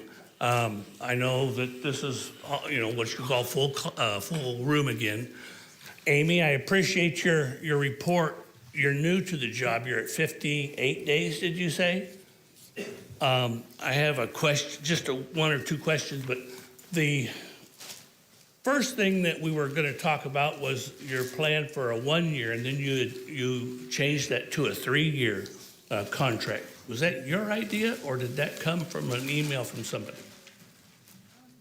That was your idea, your own decision to say, hey, I want to change, because first it was 1 year, now it's a 3-year, and I'm a little confused because Mr. Flores, the chairman said that we were talking about 2 different items, but now it's just one item. It's a 3-year. I'm a little confused. Your idea, okay. Thank you very much. Thank you. It's on your shoulders, guys. Thank you. Sir, just before we continue public comment, just for clarification, what I meant with the 2 items is we held 2 agenda items concurrently. one was an operations update, one was a contract extension. So those were the 2 items in question. Thank you.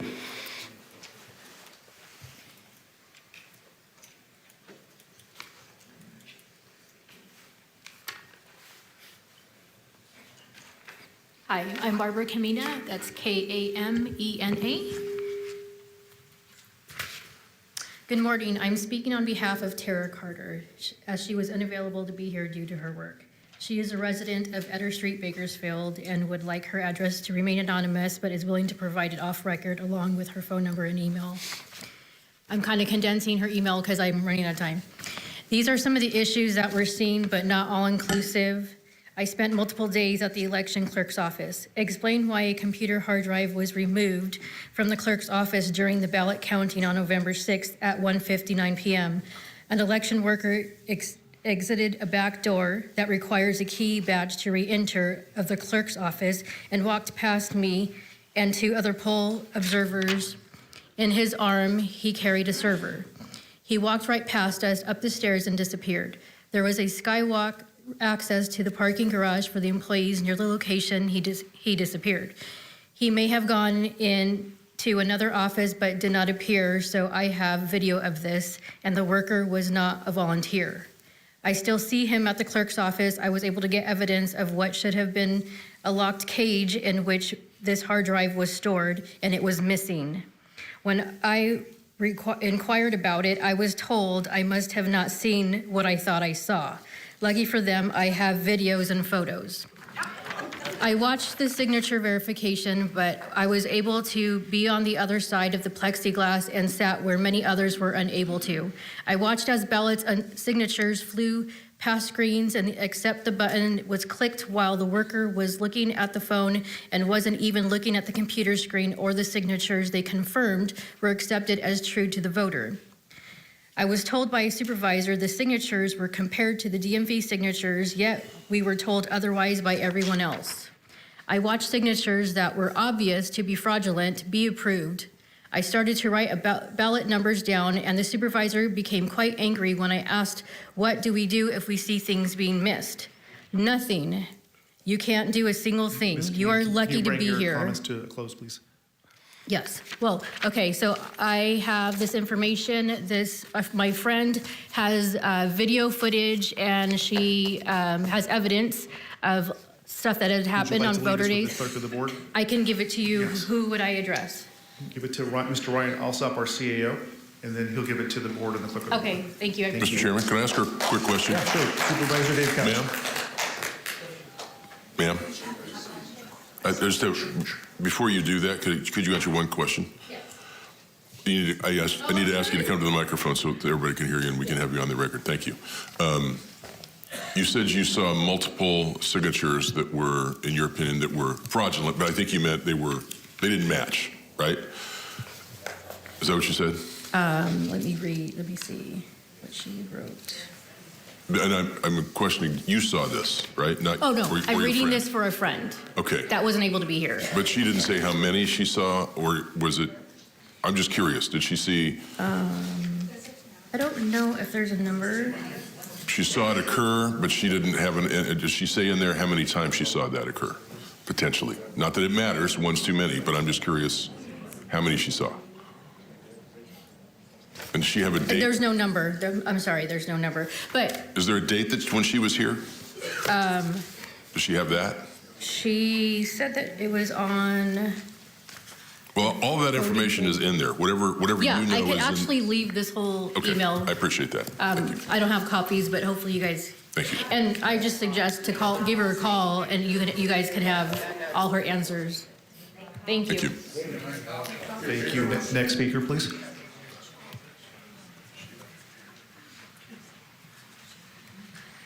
Hi, I'm Christina Irvin.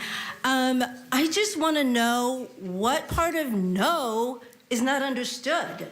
Because we the people, voted 80% to not renew the Dominion contract. And now you want to extend it to 3 years? We are a representative republic. So you're representing us, the people, and so therefore, if our voice is no, and then you go ahead and just bully us, then you're not representing us. You're representing some other entity that we are not party to. And so I don't understand what the disconnect is. Also, I just want to touch briefly on the, you had said, Ms. Espinosa, that about mail-in ballots. My daughter, who has not lived here since she graduated, keeps getting a ballot. And I brought it and walked it into the county office and told them and dropped it. We moved from our prior residence. She got a ballot at our new residence and continued to get ballots ever since. Where's the process there? There's no accountability that is going on. And as far as the workers that are being trained, I, as a volunteer to be an observer, had 12 hours of training.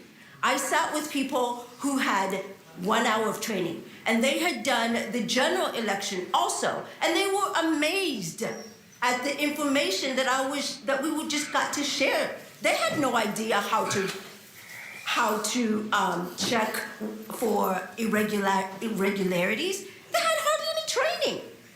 And to say that they have training is a farce. Thank you. Next speaker, please.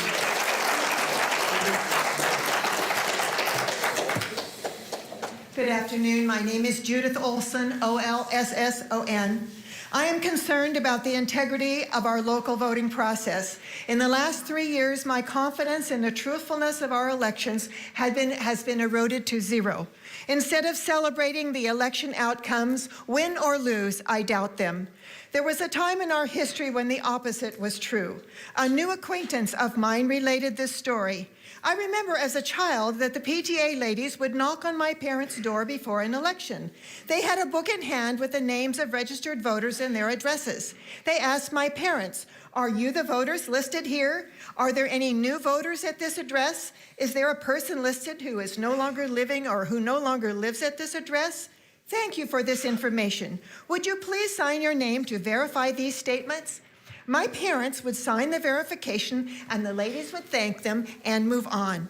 On election day, when my parents would enter the polling place, these same women would greet them. My parents would present their voter's guide or other ID. The poll worker would find their name and address on the list in a big ledger, show each one a space in the row of their name for their signature, and watch as they signed their name. Then the worker would give each of my parents their paper ballot and draw a strong line through each name and address to show they had received a ballot. At a glance, that poll worker could see who had already voted and who had not yet voted. Once the polls closed, those ballots collected at the precinct would be counted and the totals would be communicated to the local registrar of voters. That, my friends, was a safe election. Oh God, in Jesus' name I pray, let us do it again. Thank you. Next speaker, please.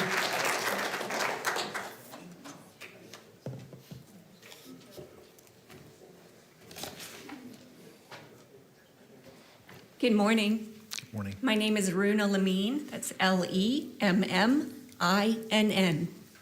I am here to say I'm sorry. I'm sorry that the Kern County Board of Supervisors and all of us must waste precious time on non-existent issues with the Dominion voting software to pacify an overall relatively small but noisy group of election deniers. I encourage each of you on the Board of Supervisors to approach this with level heads and to extend your contract with Dominion, at least until the election deniers can give not only the people of Kern County, but the people of the nation hard proof that stands up in our courts of law nationwide. To date, that has not happened. No verifiable proof has been presented, only half-truths, innuendo. Please, let her speak. as the plethora of recounts and court rulings nationwide have demonstrated time and time again. I ask each one of you to move on and to focus instead on allocating the necessary additional resources that Ms. Espinoza requires to continue to conduct fair elections in Kern County. Thank you. Thank you.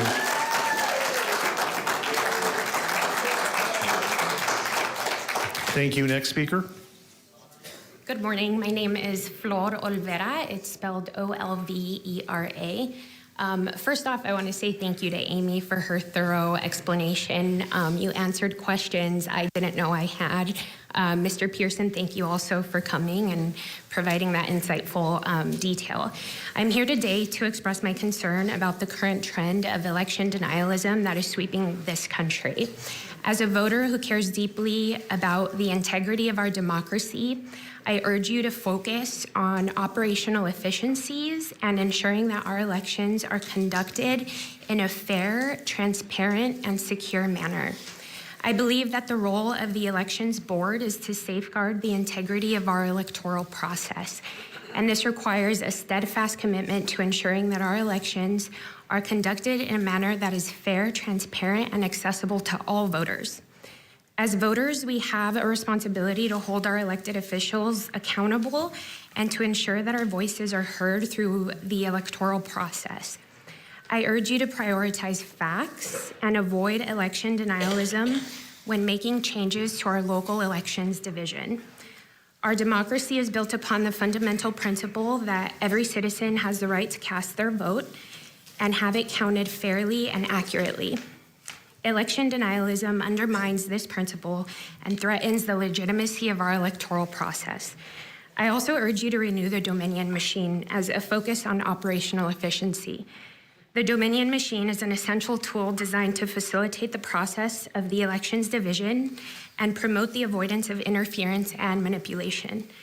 It has been shown to be effective in ensuring the accuracy and security of our elections, and renewing it would be a crucial step in maintaining the integrity of our democratic process.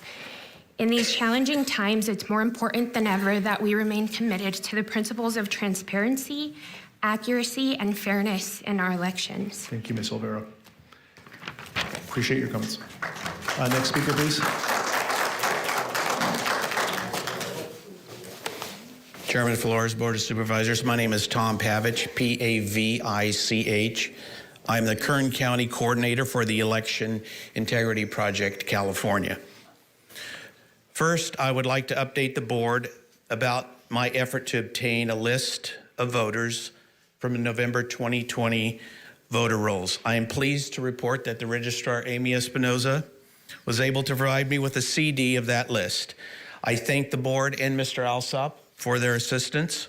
Our organization is in the process of evaluating that voter list to determine the reason why there is a 12,192 vote discrepancy between the number of votes counted as reported by the Secretary of State and the number of voters that voted in the November 2020 election as reported by VoteCount. Second, regarding the removal of the Dominion tabulation machines renewals contract, I'd like to share with you a question posed to the Kern County Elections IT person, Josh Roberts, during the logic and accuracy testing of the 2022 general election.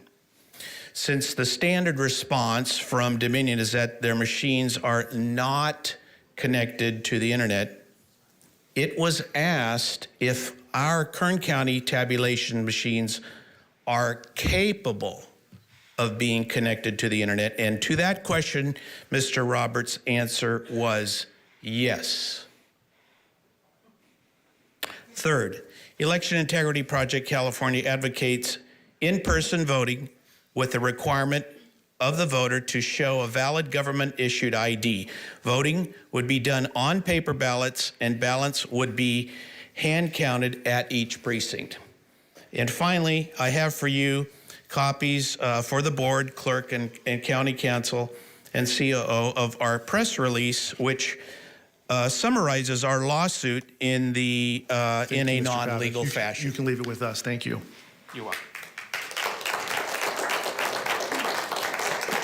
Next speaker. Reset the clock. Good morning, Chairman Flores, Board of Supervisors. My name is Ann McBride, MCBRIDE. I am a software engineer with a bachelor's degree in computer science engineering and an MBA degree. I recently ran for office here in Kern County for the Delano Joint Union High School District Board of Trustees. I have serious concerns with the Dominion or any tabulating machine. Having spent my 40-year career working in software development, 15 of those in software development management, including 10 years at Cisco Systems, a world-renowned Silicon Valley software corporation, I know that computers can quite easily be hacked. Currently, I write software code all day long. I can write a 3,000-line program and sneak in one line without anyone knowing it that would change the outcome of the entire program. The same thing could be happening here to our machines and we wouldn't even know it. I urge you not to renew the Dominion contract and instead establish a method of hand counting ballots. As an example, there is a concept known as the Cajun clothesline, That is a very basic method of hand counting that is low-tech and extremely effective.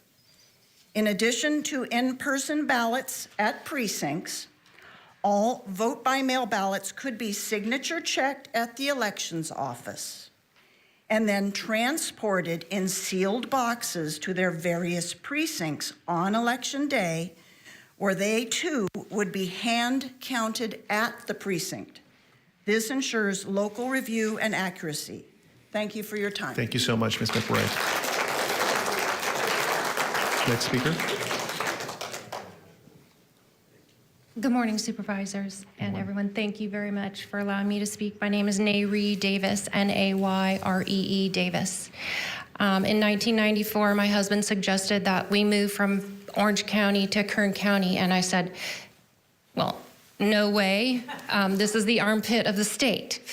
And guess what? We moved here because of his work, and I love Kern County. I'm here to tell you how much I love Kern County. I don't want to be standing here right now at all. This is beyond my scope of enjoyable things. But I feel that I have to stand for you guys voting against the Dominion machines, at least, stopping to consider. And I would just like it if we could have some modicum of trust with one another, because that's broken. And I think that if you do some research about the things that our group against the machines has been presenting, you'll find that it's not just Kern County. It's the state, and I'm sure Ms. Espinoza will find it when she talks to other counties, that they're getting the same flack. And it's not just the state, it's the nation. And I love my nation. I love my state, and I think that our republic is at risk, and that this is a constitutional crisis. But I am glad that we have this opportunity, and even though we all hate being here right now, we need to find some trust and talk to each other and work this out and use logic and reason. Thank you very much. Nicely said. Thank you. Next speaker, please.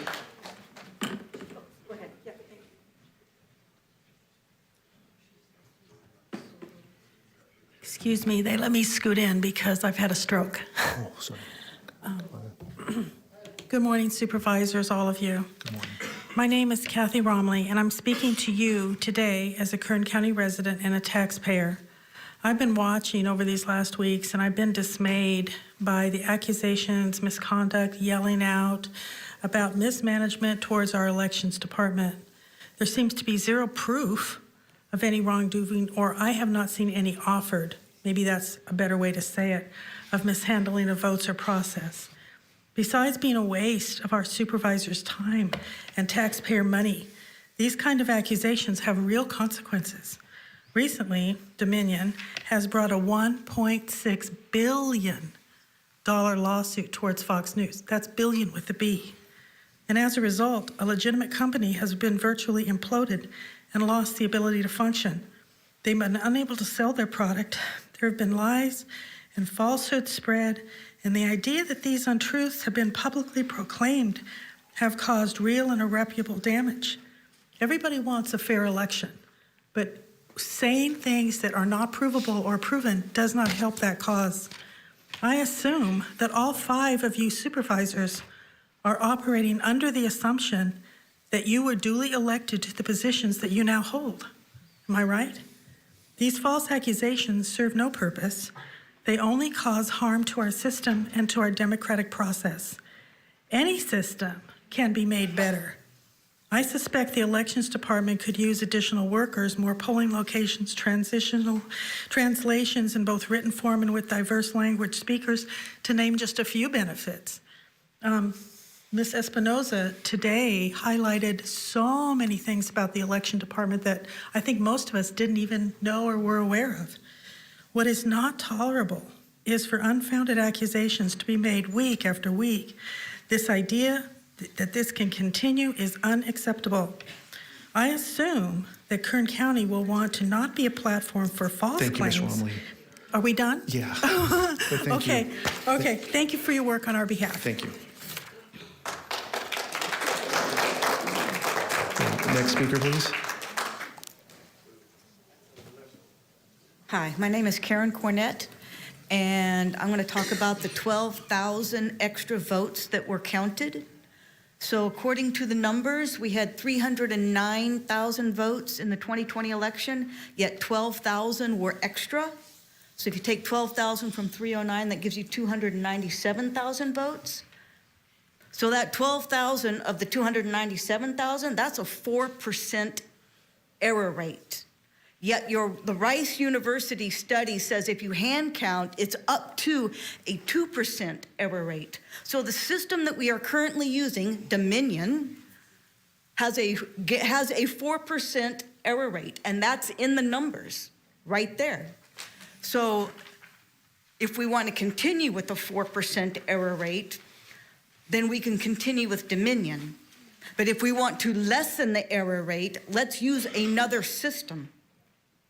And so another question I have is, of those 12,000 votes, the previous registrar said that the reason why there was 12,000 extra is because people died, people moved, and we're to believe that there was 12,000 of those people in that 1 month counting period.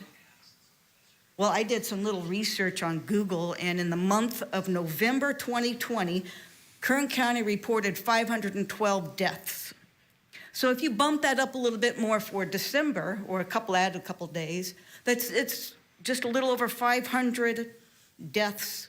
So, and then if you take, they also said 500,000 people left California over a period of 27 months. If you divide that up, that's about 475 people per month leaving Kern County. So if you take the 500 deaths and the 500 people who are leaving Kern County, that's 1,000 people.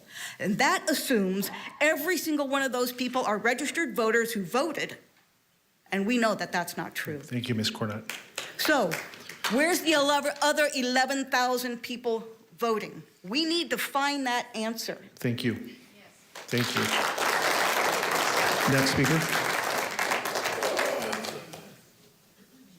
Good morning. My name is Deborah Lemberg, Lemburg. I'm going to start out with the words from God Almighty. Proverbs 29:2. When the righteous thrive, the people rejoice. When the wicked rule, the people groan. You got a lot of groaning.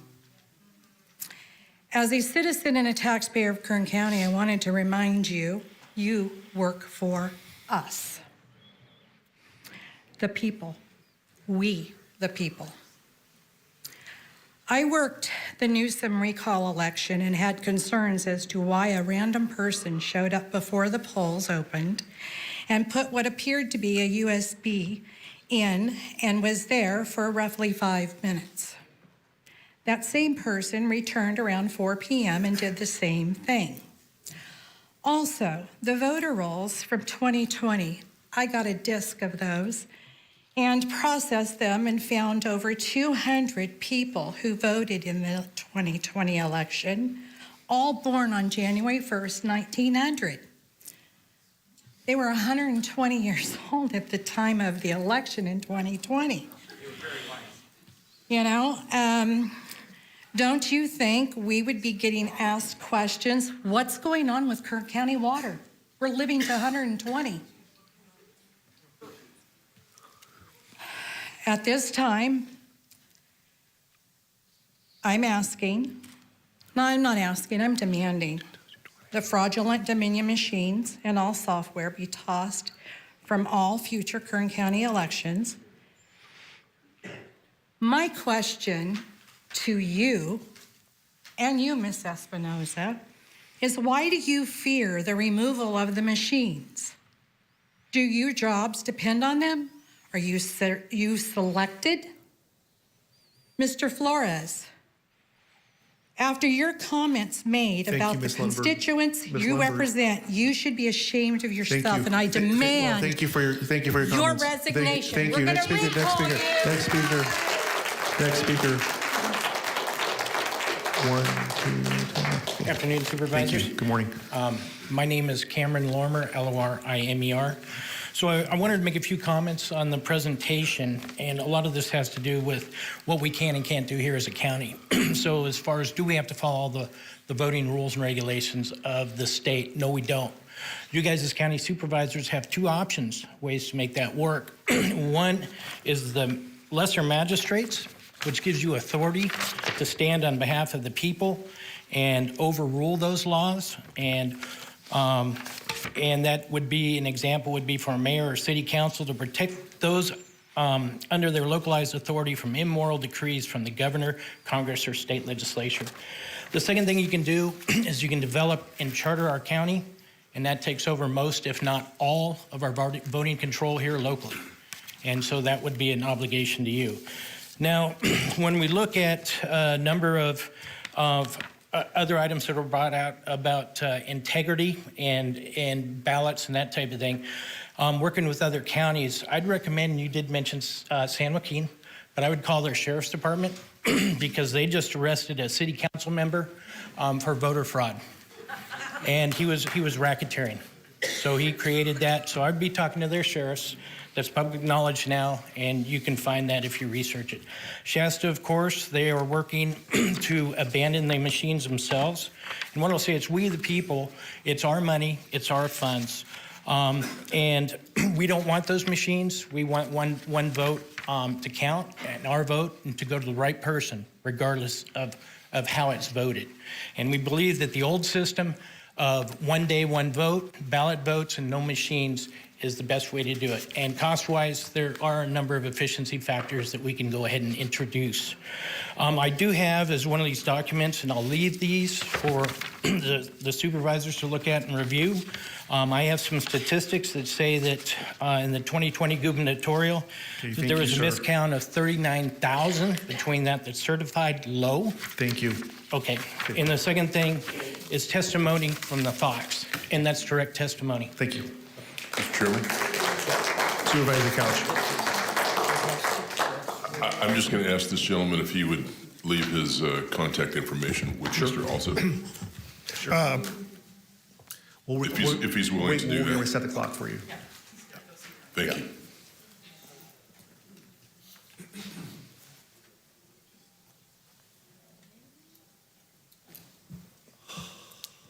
Okay. Paul Infesti, Kern County resident, District 3.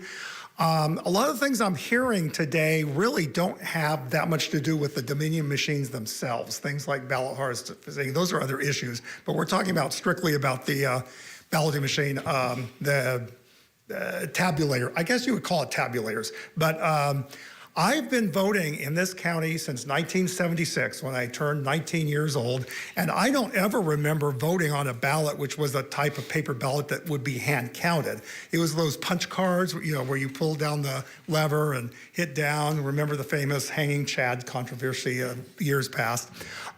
But I don't see anything, I've seen no evidence or heard any real evidence about these Dominion machines fouling up or changing ballots. We heard one example in the 2020 election with Donald Trump, but we were using a Dominion machine here in Kern County in 2020, and Donald Trump officially had 30,000 more votes than Biden did in that election. So I'm just wondering why these machines, if they were designed specifically to flip votes for Biden in 2020, which, as one speaker had indicated, why did that not happen in Kern County?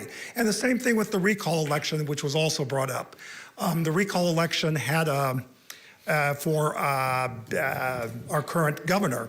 Kern County, once again, voted for the recall, but it was done on these Dominion machines that we're also being told have been fixed to prevent things like that from happening. So therefore, I think it was a good plan, and I think kudos. That was one of the best reports I've ever heard here about the elections. And I think that you had some excellent points. I'm rushing. And you had some excellent points of what we could do to look at machines down the line, but we don't want to just go without machines right now because we can have those special elections. Thank you. Okay, but thank you. Thank you, Mr. Lindsay. Next speaker, please. Thank you. Mr. Chairman, members of the board, Randall Dickow, D-I-C-K-O-W. I'm not here to talk about veterans today. I have been involved in many campaigns throughout the years where I've interacted with the elections department, starting over 50 years ago during the era of Vera Gibson. And I think with all due respect, only Supervisor Couch will remember those days. We're of the same age. You're welcome. But I've never been aware of any fraudulent practices in that department or any of our elections. I can recall, I believe 2, possibly 3, what I'd call voter irregularities. And that was a case, and I only vaguely recall, where a candidate was using a false address in order to be able to run within a certain district that they didn't live in. That's the only ones I remember. Ms. Espinosa's made a very excellent presentation, things that I wasn't even aware of in the elections department. What I learned in the military was if it's not broke, don't fix it. I think that's our situation here. We can improve it. Ms. Espinosa just showed you some ways I think we want to do it. Speaking of law, as an attorney, I'm thankful that I never had to delve into the elections code very deeply. It's very dry, very complex, but you have an excellent county council and staff that does that. But the agenda item today, I better hurry up, only concerns Dominion, so I would point out I provided to the board the report from CISA, the cyber security agency of the federal government, which said they found no evidence, no credible evidence of any vulnerabilities in the Dominion system. There's 12 mitigation things they recommend. Number 2 through 12 are already being done here in Kern County, being followed. They have been followed. And again, as a Californian said, thank you, Mr. Dickow. Don't get involved with the those other folks. Thank you, sir. Next speaker.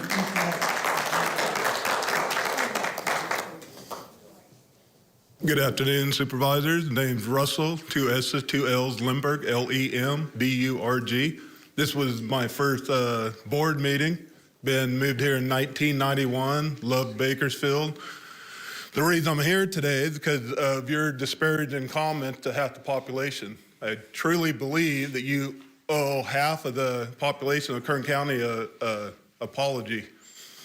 And I can say I'm less than impressed with this meeting, sitting here for, going on 5 hours today. You guys act like it's unimportant. I'm not saying all of you. Mr. Flores, Mrs. Perez, your facial expressions, you guys work for us. You guys work for us. I'm nobody. I'm not some community activist. I'm just a Kern County citizen. I work every day. I work hard. I'm concerned for the people of this county, my grandkids, all of it. You guys, you present all this evidence, or these facts, but no evidence to back it up. You tell us, well, these machines can't be hacked. BS. In the last week, we hear news, what I would assume would be the most protective system in the world, the Pentagon, has been hacked for months before they even found out. And just this morning, the U.S. Marshals system has been hacked. So save us all that BS. Anything on the internet can be hacked. We need to go back to one day of voting, paper ballots, ask for precincts all over town. I mean, all this is by design. You guys closed down all the precincts, combined everything. Now you're forcing all this down our throats. No. You guys work for us. And I'll tell you one thing. I may not come back to another meeting, but the company I work for, I have 700 and some customers in Kern County. And if you guys don't do the will of the people, I will spend the next 2 years educating everybody I know. It's we the people. You guys work for us. Thank you, Mr. Lindberg.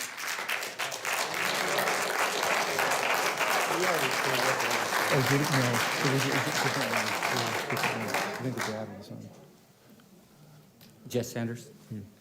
Just, there was some things I didn't get to before. Y'all talking about election deniers. There probably wouldn't be so many election deniers if there wasn't transparency deniers. If you want to get rid of the doubt, open it up. Let people see it. Let it be audited. But don't keep forcing it down our throats. You've already had public comment. You told me there was 2 sections there. I addressed one of them. This is 2 minutes for the concurrent agenda items. You've already spoken. There's other people that haven't spoken yet. So there wasn't 2 agendas. We should be able to address each one of those because you presented 2. You get 2 minutes to address the concurrent Both items. of them. Yeah. But let's have the next speaker come up, please. Well, I wish you would give... Let him speak. Okay. Just one more thing. Okay, you can close your comment. Okay. Then the laws that were put in place that she keeps quoting were put in place by our very liberal government, Newsom. The other thing is you've given her copious amounts of time to present her, but you kept Clement to 2 minutes. So give him the same time you gave her. Okay, thank you. Thank you, Mr. Sanders. Next speaker, please.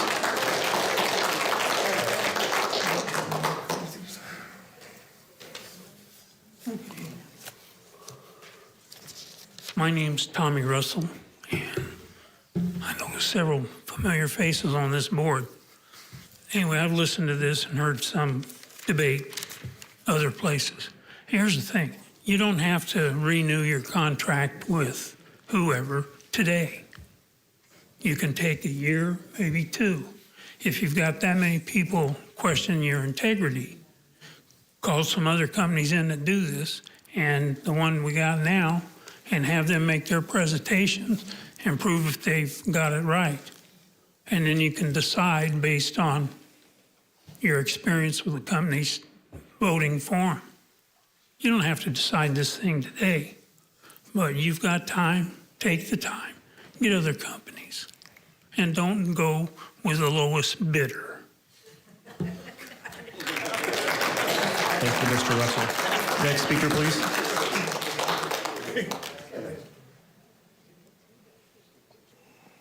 Hi, my name is Dominique Buck. I just have a question. My friends and myself sent emails yesterday, and we sent them to Ms. Krause. Supposedly, they were to be printed out and given to the 5 of you. Did that happen? Yes. Okay, thank you. Okay. You did? Thank you. I've been here. I haven't checked. So what I wanted to discuss, this woman here said that Fox was sued for $1.6 million. Billion. So on February 17th,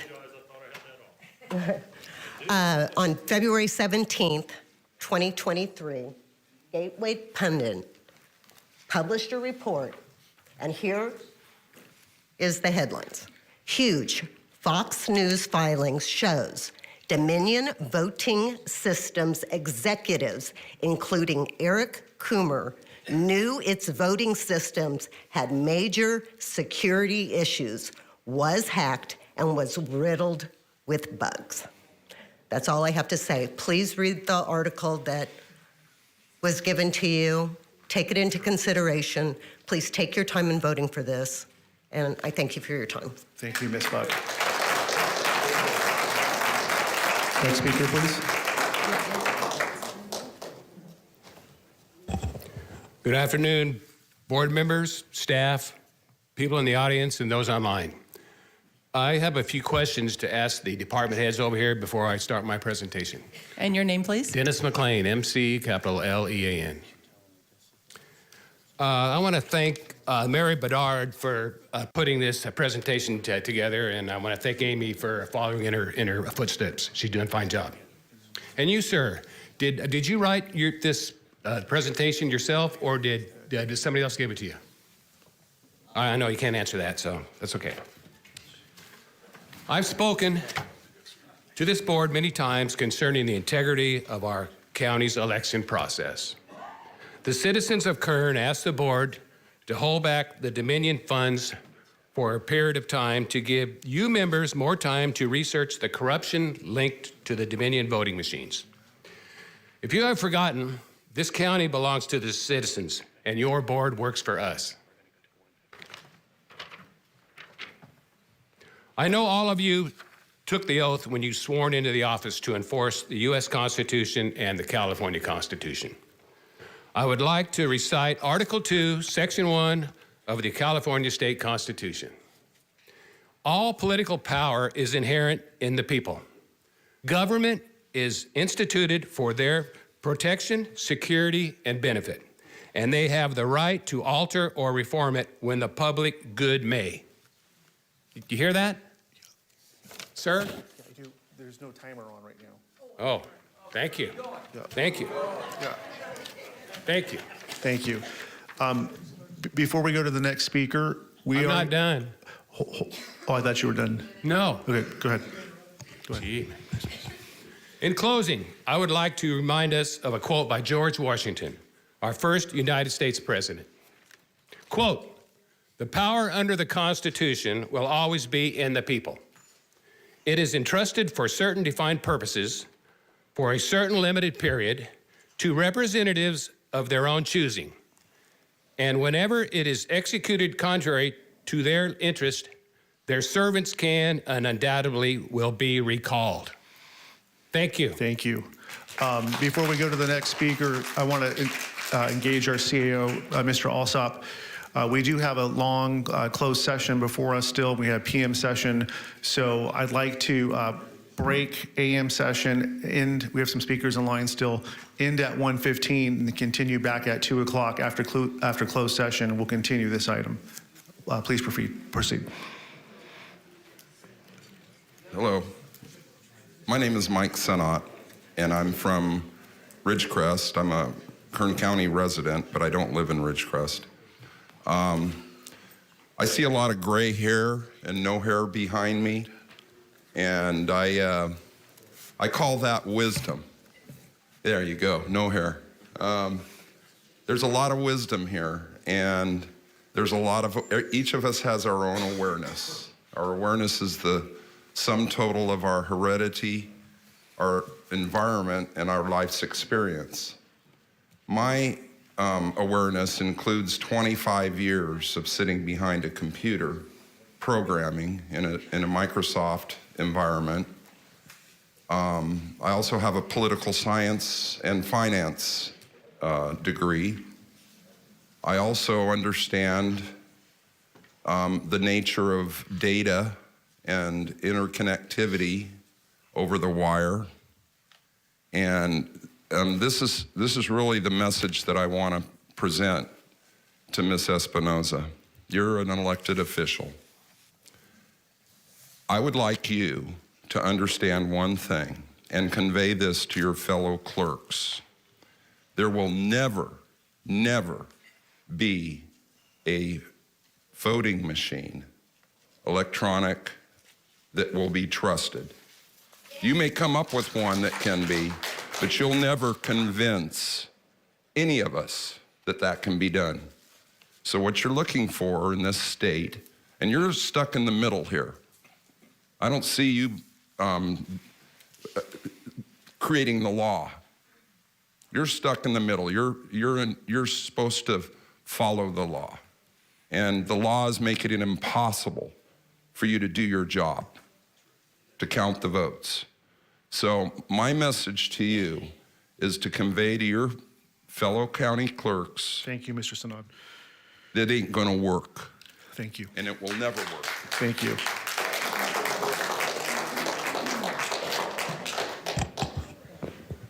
Good afternoon. My name is Terry Maxwell.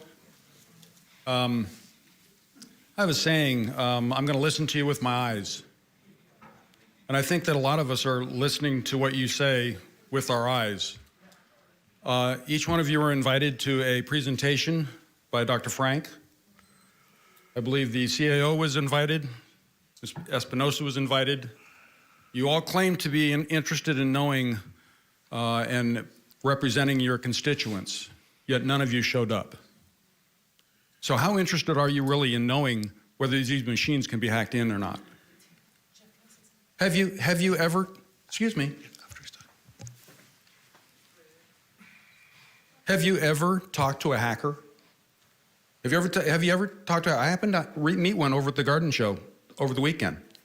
He was put in Leavenworth for 4 years because he accidentally hacked into something in the Army and the Navy.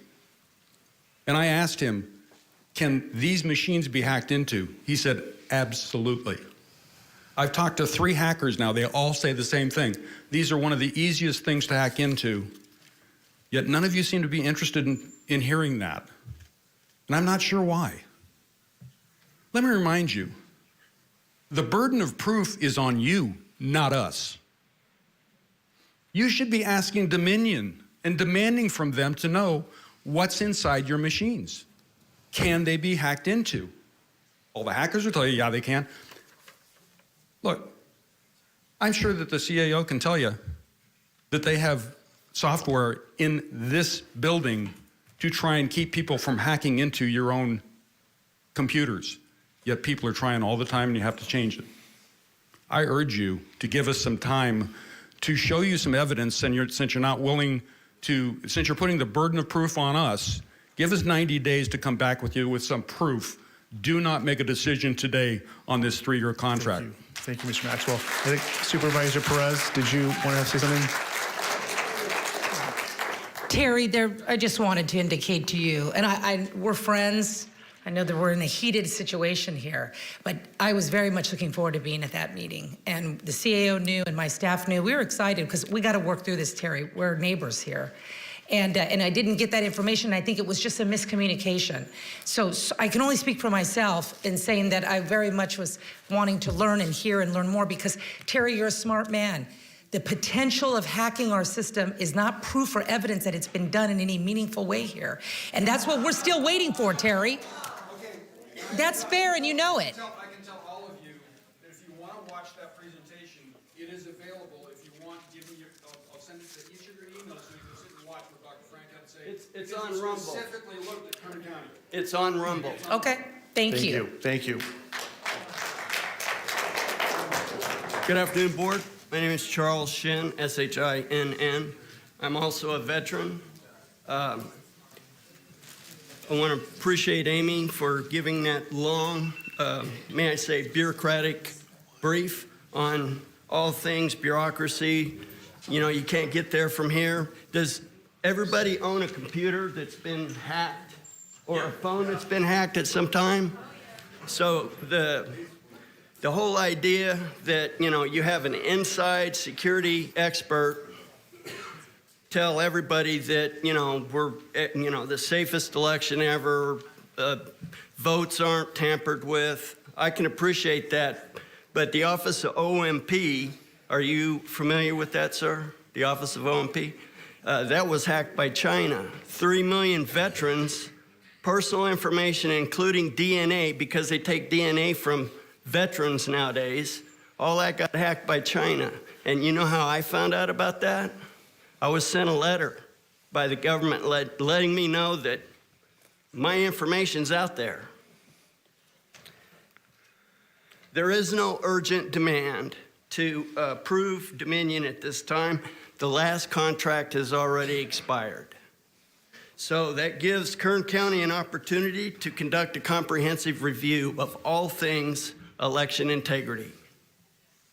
We want an examination of our ROV policies, especially in regard to observation and openness, and review the established voter roll procedures, because we have folks that have been on the voter rolls. My sister located somebody that registered for the first time, I believe it was 1905 or it might have been 1915, still registered. Dominion must show evidence of counting every lawfully cast vote accurately. Demonstrate to us things like... Thank you, Mr. Shim. Yes? Thank you. Demonstrate to us things like reconciliation of cast ballots. Thank That's you. very important. Thank you. Okay, next speaker, please.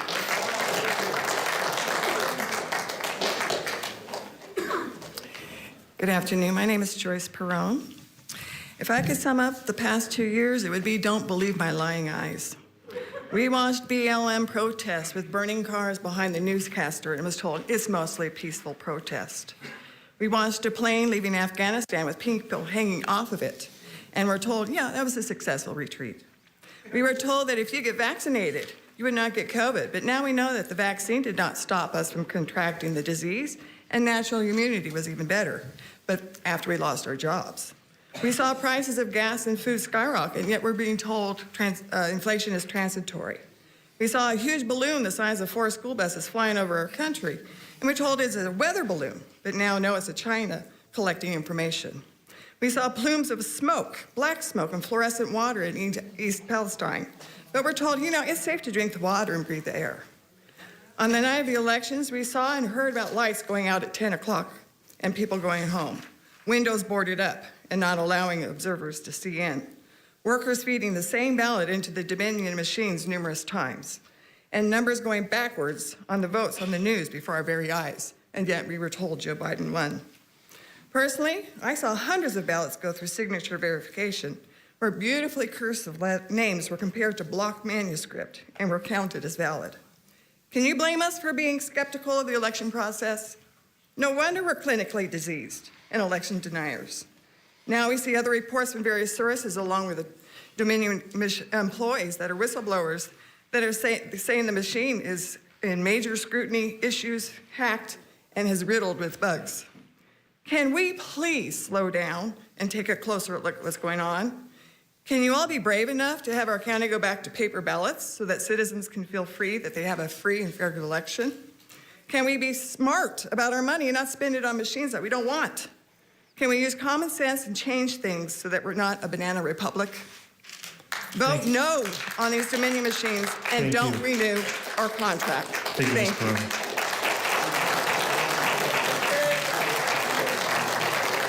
Next speaker.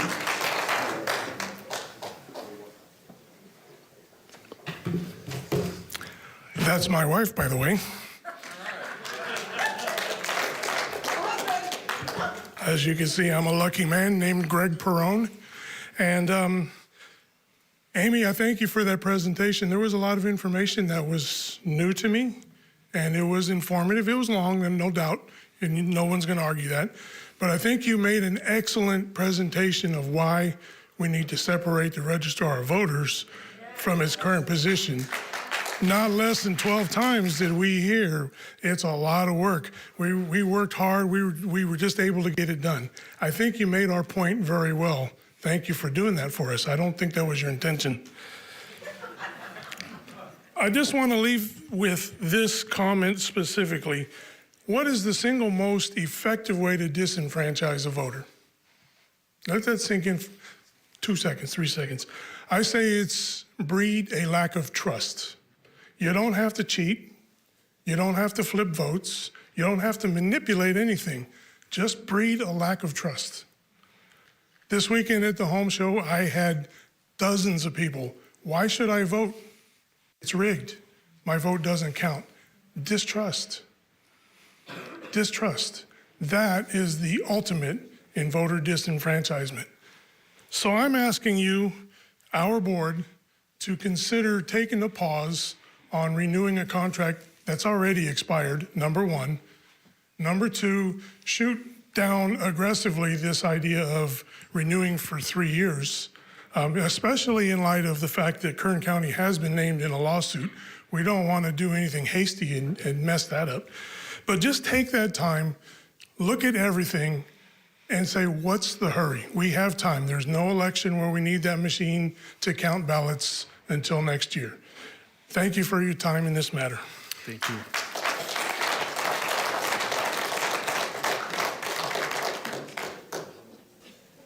Board, and people here present, I'm Tom Sheets. I've been a retired deputy sheriff, ran for sheriff, been involved in politics for 50 years. I've spent a lot of time with Kern County elections. I've worked with everybody that's held your position, and we had some very capable people in there. It's amazing what you do. I know you're new. I know you're trying. I've been there, done that. I think you did a good job. I know that people didn't want to sit there and listen to bureaucratic BS. I liked it, and I don't care what anybody else says. I know most of the people on the board because I've been involved in politics, and we're from different parties except one.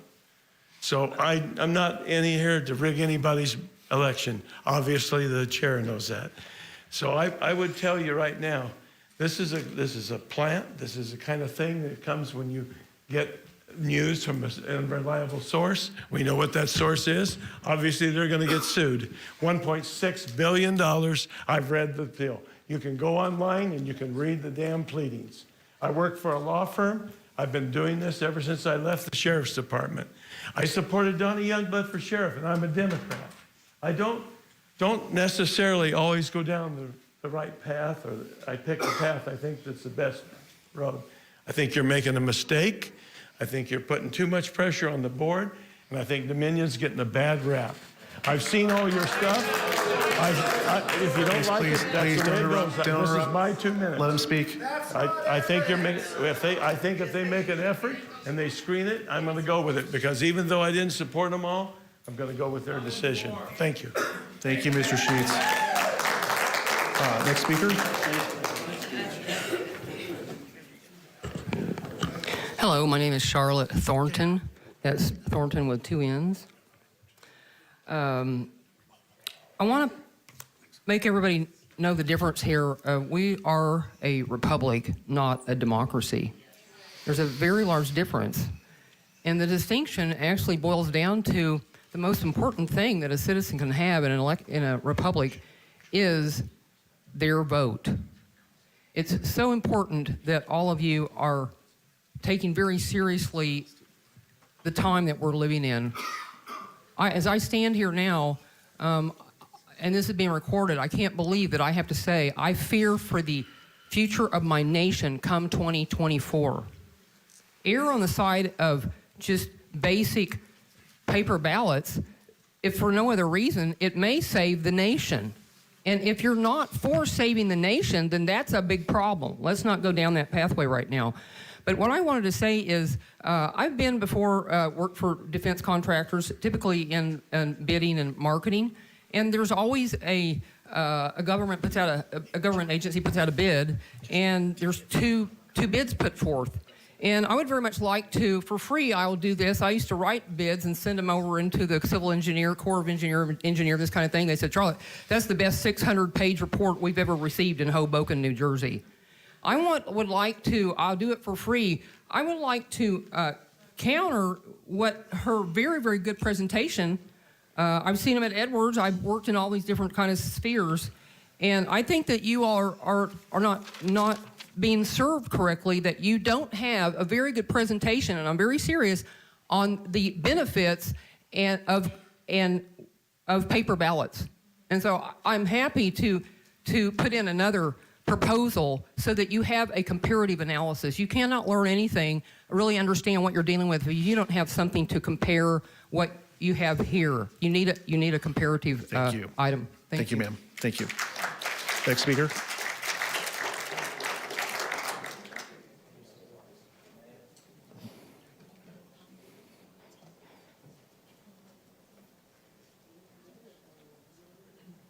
This is my first time here. My name is Gail Purdy. P-U-R-D-Y is the last name. G-A-I-L is the first name. I really appreciate my time here. I brought documents of what I'm going to talk about. Some of them people have already talked about, and like the Fox News, I have a copy, another copy of it for you, but also several other articles.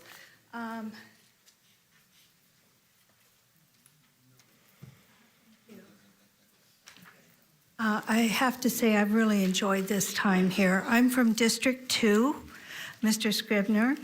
I'm requesting that the board votes no on renewing the contract for Dominion voting machines, and I would love to see that proposal on the paper ballots, because I think that that's a way that people can trust their vote was counted correctly. In the handouts that I gave you, in the Just the News article, the Dominion machines are designed and embedded with security vulnerabilities, and I've heard a lot of people say amen to that. They're designed to be exploited. According to a key Dominion executive, the company products are riddled with bugs, and I heard that quoted several times, so this is an educated group, and I appreciate them. In the second article I have there, entitled Sacramento Registrar of Voters Election 2020, a limited case study. It was discovered during a December 2020 cyber election team tour of Sacramento election facility by the Registrar of Voters, Mrs. Courtney Bailey Canelos. In that photo number 1 of that handout is of pallet racks in the warehouse that are filled with approximately 100 boxes labeled as Dominion voting made in China. In photo number 2 of the handout is a ballot print station where the laptop contains the Dominion ballot printing software and is connected to the ballot printer with a password that's Ma'am, thank you so much. Oh, taped to the laptop. Anyway, there's 2 more articles in there. Thank you. Thank you. We have your packets too. Appreciate that. Next speaker, please. Let me set the clock. Hello, my name is Delfina Hernandez, and I don't have a wonderful presentation or information to hand out to you. But what I would like to say is I do appreciate Amy for the job that she's attempting to do. I think it's going to take a lot more courage than she is currently demonstrating to do her job. She cites all of the state laws and what the Secretary of State is saying and what the governor is saying, all these laws that really are not following the Constitution. And I think you need to really kind of get rid of your fear and do the right thing. So after that, I want to say, as part of the recall for Newsom, which I spent countless thousands of hours participating in, and including the Election Integrity Project following, so as a follow-up, we observed the polls and were late night during the election itself. The things that I did observe as part of that was on election day, we observed 2 different locations. We went to Bill Williams School and did the poll observation, and then we went to Panama Buena Vista School District and observed there. What we found was that the staff did not know what they were doing. They had lots of questions of us, and because I did have the election integrity training, we were able to kind of help them along with what they should be doing. So in one location, there was a box for drop-off outside the building, and another it was inside the building. And we asked why that was. They said, well, we don't know. We just thought maybe that makes the best sense. So that told me that maybe there was a breakdown in the training. Also, regarding the signature verification, I also observed at the election office where you had a beautiful signature, and then the matching one that came up was just a squiggly line. It's kind of like when you're paying for your groceries at the grocery store. You could just line through, and it's accepted. So the threshold for that was very low. Thank you, Ms. Hernandez. Appreciate it. Thank you. And also, I'd like to just in closing say that I hope that you will vote against Dominion at this time. Thank you. Okay. So at this time, we're going to continue our AM session public comment to 2 o'clock. The board will break for closed session and reconvene at 2. And we'll continue this item, and we'll resume with public comment when we come back. So board is adjourned.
Regarding the unknown soldiers who gave